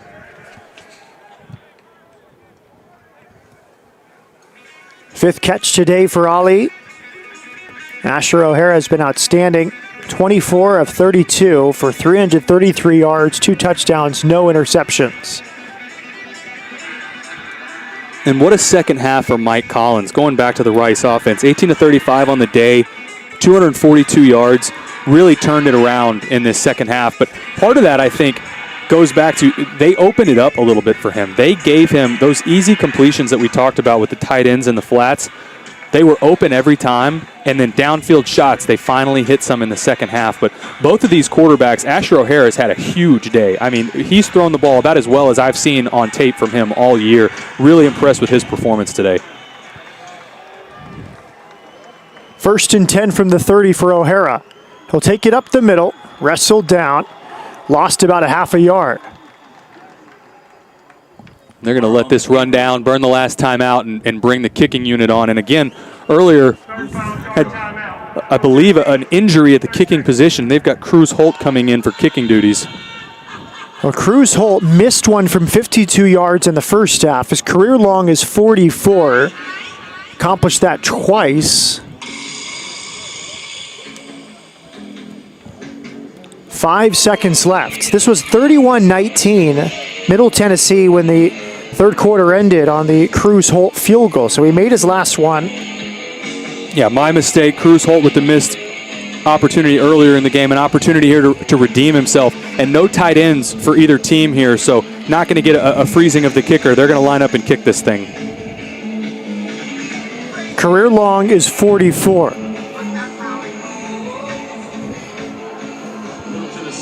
This would be from 48 yards, a new career high if he makes it. Cruz Holt, the redshirt senior from Tennessee. The hold, the kick. It's up and good. A career-long field goal. And we're tied at 34 and headed to overtime here in the Rice Owls season opener. What a kick for Cruz Holt. Career long to force overtime and keep your club still in the game. That's a big-time moment for him. And for Middle Tennessee to drive the ball downfield like that, Rice gave up a couple little shots there, but really nice job by Asher O'Hara leading his offense back down the field. This is a knockdown drag-out from both of these teams, and that's one of the things Coach Stockstill said when we spoke to him was, look, these guys, my team fights. I've got tons of effort out of them. We just got to figure out how to win games, and effort has never been a problem for Rice. So both of these teams, similar in they're still learning how to win. They're figuring out how to close games out, and can't say enough about the fight in both of these teams, and especially Rice to come back late in the fourth quarter. Some highlights now from the last two drives. Collins, this play really set up the touchdown. And it's still an unbelievable, I mean, the fact that he held onto this ball, mouthpiece flying out, that's a career play. And then this throw from Mike Collins is exactly where that needs to be. That's a throw that you work on. I threw that with Jordan Taylor over and over and over. We just worked on it over and over. For Austin Trammell, huge catches down the stretch for him. Really incredible job closing this game out. And then Asher O'Hara does everything for them. Yusuf Ali over the middle, leads their team down. Another one here, checks it down to his running back. Nice decisions all game, really, from Asher O'Hara. I would say this is his most complete game of the year. And then Cruz Holt, 48-yard career long to force overtime. Back and forth from these two teams, a ton of effort, and just a fun game to be a part of. Yeah, this game was 6-0 after the first quarter. 2 field goals from Rice, but then Middle Tennessee outscored Rice 14-7 in the second, then 17-6 in the third. Coin toss now before overtime. The choices just alternate from there. There's going to be one toss. Same coin here. Color side, the heads. Silver side, the tails. Call heads. There's tails. Rice has won the toss. You're going to go on defense. Which side of the field would you like to play on? We'll play the first overtime on this end of the field. Middle Tennessee's ball first.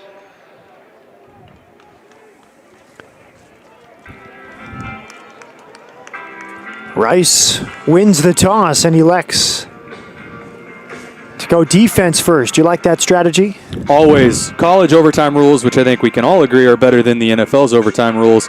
It's advantageous to be on defense first. Know what you have to do. Get a stop here. You know, the defense is what they relied on all of last year and is what they have all this production coming back on the defensive side for Rice. Force a stop here, force a field goal, and get your offense out there with an opportunity to win it. A few notes heading into overtime. 4 passing touchdowns for Rice, most for a Rice quarterback since Prairie View A&M back in October of 2016. And Blaze Aldridge, after a somewhat quiet first half, up to 10 tackles. Aldridge now 6 double-digit tackle games in his Rice career.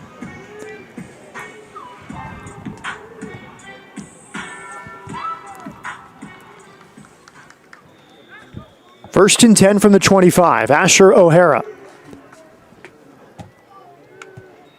Rolls left. Still looking. Backpedaling. Heaves it towards the end zone. Caught but out of bounds. Passes out of bounds, incomplete. And Antonio Montero got a shot in on Asher O'Hara at the last second. Good job forcing an incompletion on first down. Asher O'Hara, again, he enjoys throwing on the move. That's when he's most comfortable. Anytime you can force an incompletion in those scenarios is a good thing, and now it looks like we're getting some tempo from Middle Tennessee. Also loves extending a play. He never seems to think the play's over.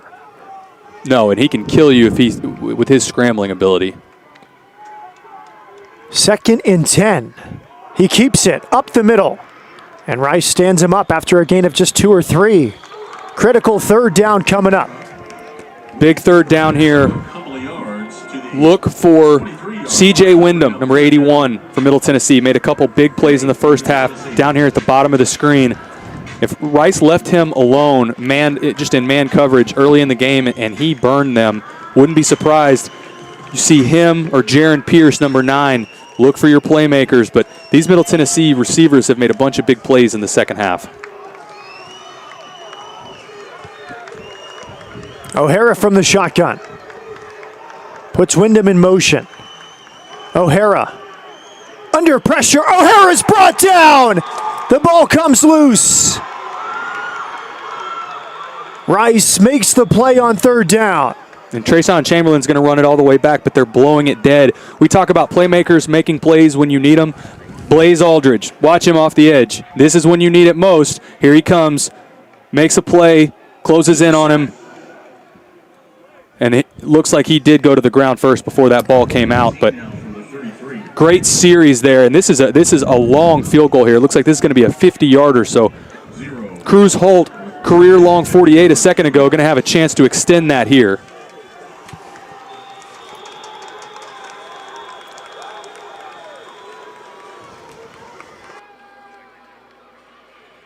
Previous play is under review.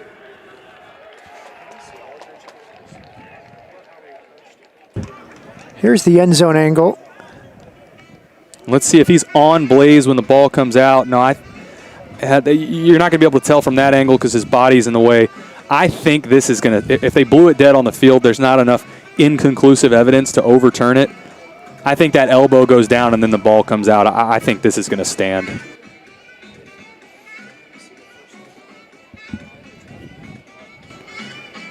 Now Mike Bloomgren has kept his team steady in the fourth quarter. Taylor, I loved Aldridge's composure there because a lot of times you get open a fresh line to the quarterback, you go right to him, but he really steadied himself and took a slow approach, kept the containment. Yeah, stalking the quarterback down, especially mobile guys where you got to keep your base and don't let them get away from you. Huge play here for Cruz Holt. Trying for a career-long 50-yard field goal. It's down, it is up, and it is short. Good from 48 yards on the last play of regulation. He misses from 50 early in the first overtime. And now for Rice, this is why you play defense first. You just want to see what you have to do, and now you know you just need any sort of points. So a field goal wins it. We'll see what play calling looks like early. I imagine it's run the ball on first down, try and get some positive momentum. Would not be surprised if you see 2 straight runs, call a timeout, and kick it on third down. Taylor, I'm so impressed with the Rice defense today.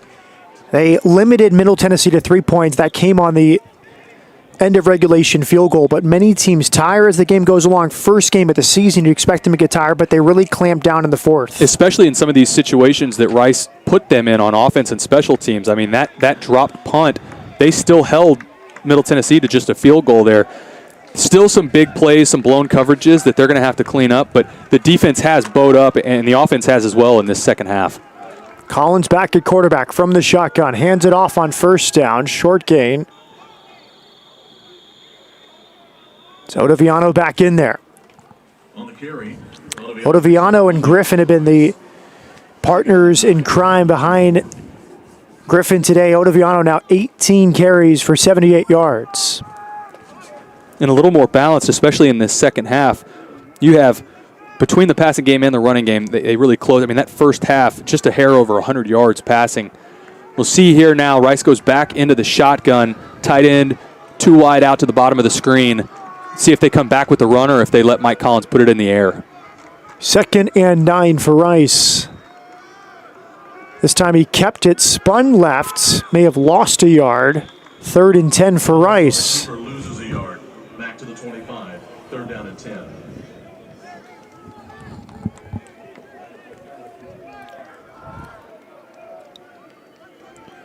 Third and 10 here. Again, don't make any sort of mistake. No silly penalties. Don't take a sack if you're Mike Collins. I'm not even sure if they're going to throw the ball right now. Don't do anything that's going to get yourself beat. Still give yourself an opportunity for this field goal. Jerry Johnson, the third, comes in at fullback. 2 in the back, Ottaviano and Johnson, as Collins goes under center. He's going to roll to his right and get pushed back. Big opportunity for Colin Riccitelli. Made his first 2 field goals in the first quarter. It's his Rice debut. He can win it for Rice here. He will. I will say this is not a chip shot. The last, when we had Chris Boswell, now he would tell us I can kick it from the 50 if you let me. But for most college kickers, 40-plus yard field goals in crunch time, this is a real kick and a real opportunity for Riccitelli to be the hero here. It will come from 45 yards. He made it from this spot on the other side of the field in the first quarter. Windless day in Houston. And Middle Tennessee will use a timeout. Riccitelli hit from the 34 and 45 in that first quarter to give Rice a 6-0 lead. And that's what this one's going to come in at, is about a 45-yard field goal. Again, for both of these teams, can't say enough, the fight in both of these squads, back and forth matchup, and Rice in that fourth quarter figuring some things out on offense, figuring out what they have, who their playmakers are, when to get the ball into their playmakers' hands, and talk about it all the time. In the biggest moments, your guys, your captains have to make plays, and Austin Trammell and Blaze Aldridge did it when their team needed it most. Huge plays out of both of those guys. Charlie Mendez is the holder. He's had a good day punting the football. Riccitelli, the grad transfer from Stanford, trying to deliver Rice a season-opening victory here to start 2020. From 45 yards, the kick is up. It is off the upright and out! It hit the upright twice, then the crossbar and stayed out. Stunning. For my Chicago Bears fans out there, that would be called the triple doink, as you are all too familiar with. I don't think I've ever seen the ball hit all 3 posts. This is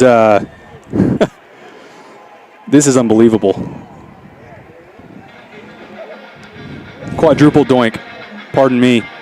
Had the distance, pushes it just a hair. You got to forget about it. If you're Rice, if you're Riccitelli, you got to forget about it. Your offense is back on the field. Got to make a play. That's in the past. We're into the second overtime now. Get out there. The mindset changes. You're not conservative on offense anymore. Go attack this defense. Get the ball back in Jack Bradley, in Jordan Myers, in Austin Trammell's hands. Jake Bailey, go make a play right now. Juma, he's featured all game. Talked about him all game. Flip that mindset and go score a touchdown right now.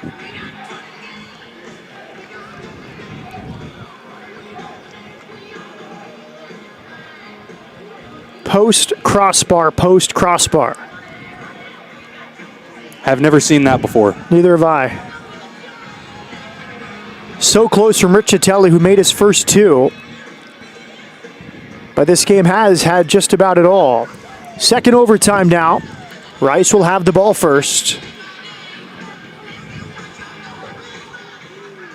And it's Mike Collins back from the shotgun.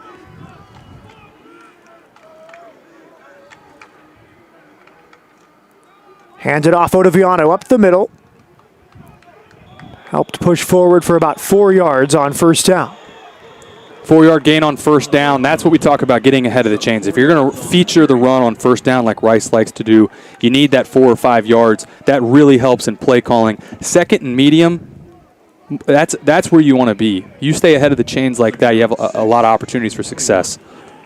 Last year in Murfreesboro, 20 carries for 40 yards for Ottaviano. Today, 19 carries for 82 yards.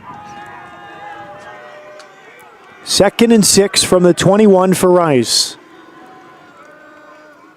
Back to Ottaviano.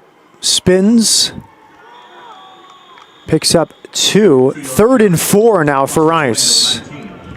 Third down and 4. And 3rd and 4, just again on that edge, likely not running the ball here. They've gone to the well a lot with that tight end to the flat.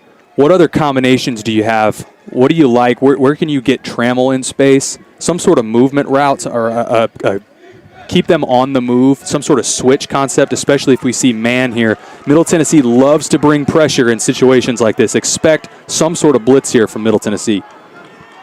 Giovanni Johnson in a quarterback for Rice. The redshirt freshman. Johnson is going to run left, cut back right, and he's tackled. He's short of the first down marker. It's hard. That's a lot of bodies in there. Even for a big guy like Giovanni Johnson, you get that many bodies huddling around the line of scrimmage. You'll see here, they've got some positive momentum, but another good job. We've said his name a bunch today. Jordan Ferguson sheds his block and makes a play. But again, you got 7 guys huddling around the line of scrimmage for a 4-yard. You need 4 yards there. That's tough, and I don't care who your ball carrier is. This will come from 35 yards for Colin Riccitelli, who just had a 45-yard hit the post or crossbar 4 times before falling out. From 35. I think we're going to get, I'm not sure if they were drawn off sides. I saw Middle Tennessee move first. I'm not sure if they're going to give it to him, that they drew him off.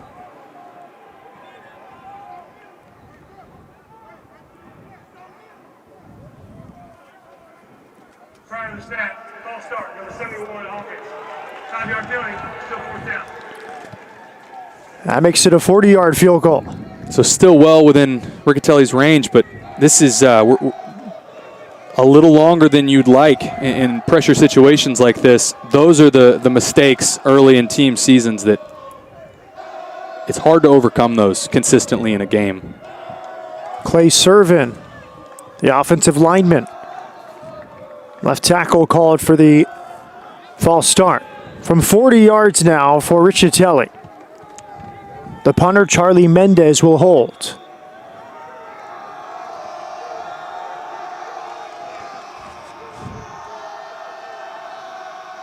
Low snap, and it's blocked. Kick is blocked. No good. Looked like an issue with the snap there. I'm not sure if it was the snap or the hold, but ball went to the ground first. That's why those pre-snap penalties, can't have things like that. That first kick, the 35-yarder, that one went in. You'll see here there's some sort of issue. Ball goes to the ground, and he delays, kicks really the fat part of the ball. Doesn't get any air on that one. Middle Tennessee, opportunity here to close this out. Again, are they conservative? Rice was pretty conservative in their play calling and left a long field goal attempt. Middle Tennessee, you'd like to see them pick up a little bit to chip away at this and not make the field goal so long. Jalen Jackson with the blocked field goal. Second overtime now. Any points for Middle Tennessee will end it. Asher O'Hara hands it off to the left. Good coverage there on Frank Pizunt. Short gain. He picks up a yard. 2nd down and 9 to the 24. And again, I know that you don't want anything crazy to happen and you don't want to sack, but for both of these teams, give your quarterbacks a chance to get the ball downfield just a little bit. This is still a long field goal right now. 2nd and 9 for Middle Tennessee.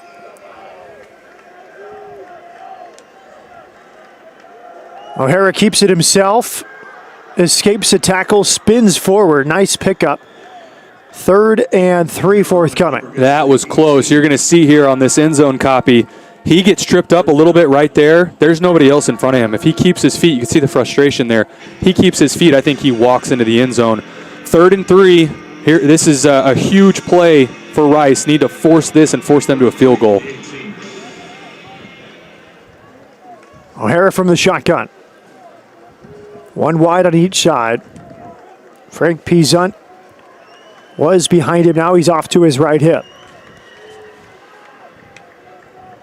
He'll keep it, move right, jumps forward, around the first down marker. He has a first down. Rice is signaling like they have the ball, but officials aren't making any motion yet. I think they're I think Asher O'Hara was on the ground when he pulled that out. And the officials are not signaling anything to the contrary, so Middle Tennessee ball still. First down, Blue Raiders. O'Hara rolls left, has an opening. O'Hara running for the end zone. O'Hara is into the end zone. Middle Tennessee in double overtime defeats Rice. A heartbreaking end for the Owls on opening day. And Middle Tennessee gets its second win of the season. They're going to review this. I'm pretty sure Asher gets into the end zone. Like we talked about, let your playmakers make plays when it matters most, and they did that with Asher O'Hara here. This is a back-and-forth game. Ton of effort from both of these teams. Rice is still figuring out how to win, and Middle Tennessee's dealt with the same thing. They've had their demons this year with closing out games, and they overcame that in this one. And we'll see the end zone copy here. Again, this is what Asher O'Hara is really most dangerous for, is on the perimeter with the ball in his hands, and he definitely closes that out and gets the corner there for a touchdown. Can't say enough about this effort for both of these teams and for Middle Tennessee to come in here and get a win on the road that they needed very badly. Asher O'Hara, 4 combined touchdowns last season against Rice. He gets 4 today, 2 on the ground, 2 through the air. A really, really enjoyable game and disappointing end for Rice, who had an opportunity to put it away in the first and the second overtime. But still plenty to build on for Mike Collins, who had 4 touchdown throws in his Rice debut. A back-and-forth game ends 40-34. Your final thoughts? Well, again, for Middle Tennessee, this is what Coach Stockstill talked about that they needed. He said, we have plenty of effort. We just got to figure out how to close out games. We've been in every one of these games in conference. We just don't know how to win yet. And today they did that. They gave up a big lead, and they held firm. They got some luck there at the end. But you need that. Every team gets lucky one way or the other at some point, and it's what do you do with those breaks? And they closed it out. They capitalized on some turnovers when they needed to. And then for Rice on the other side, looked like a team playing their first game. I think when you look up in a couple weeks, a lot of these penalties, a lot of the turnovers, those will be cleaned up, and they'll get in there and coach these guys up. I think they also discovered a lot about themselves on offense, and I imagine that what we saw out of the playbook in the second half is what they'll come out with moving forward. Rice will have to pick it up and put this behind them at Southern Miss next week. They go to Hattiesburg, and Middle Tennessee will try to build upon this. This game had momentum swings. This Holt field goal ended the regulation, a career long for Holt, 48 yards. Back and forth, body blows for both teams. Body blows for both teams, and Asher O'Hara, again, gutsy performance, made plays at the end when he needed to most. Well, that will do it from Rice Stadium. For Taylor McHarg and our entire crew, I'm Matt Peterson saying so long. In double overtime, it's Middle Tennessee over Rice, 40-34.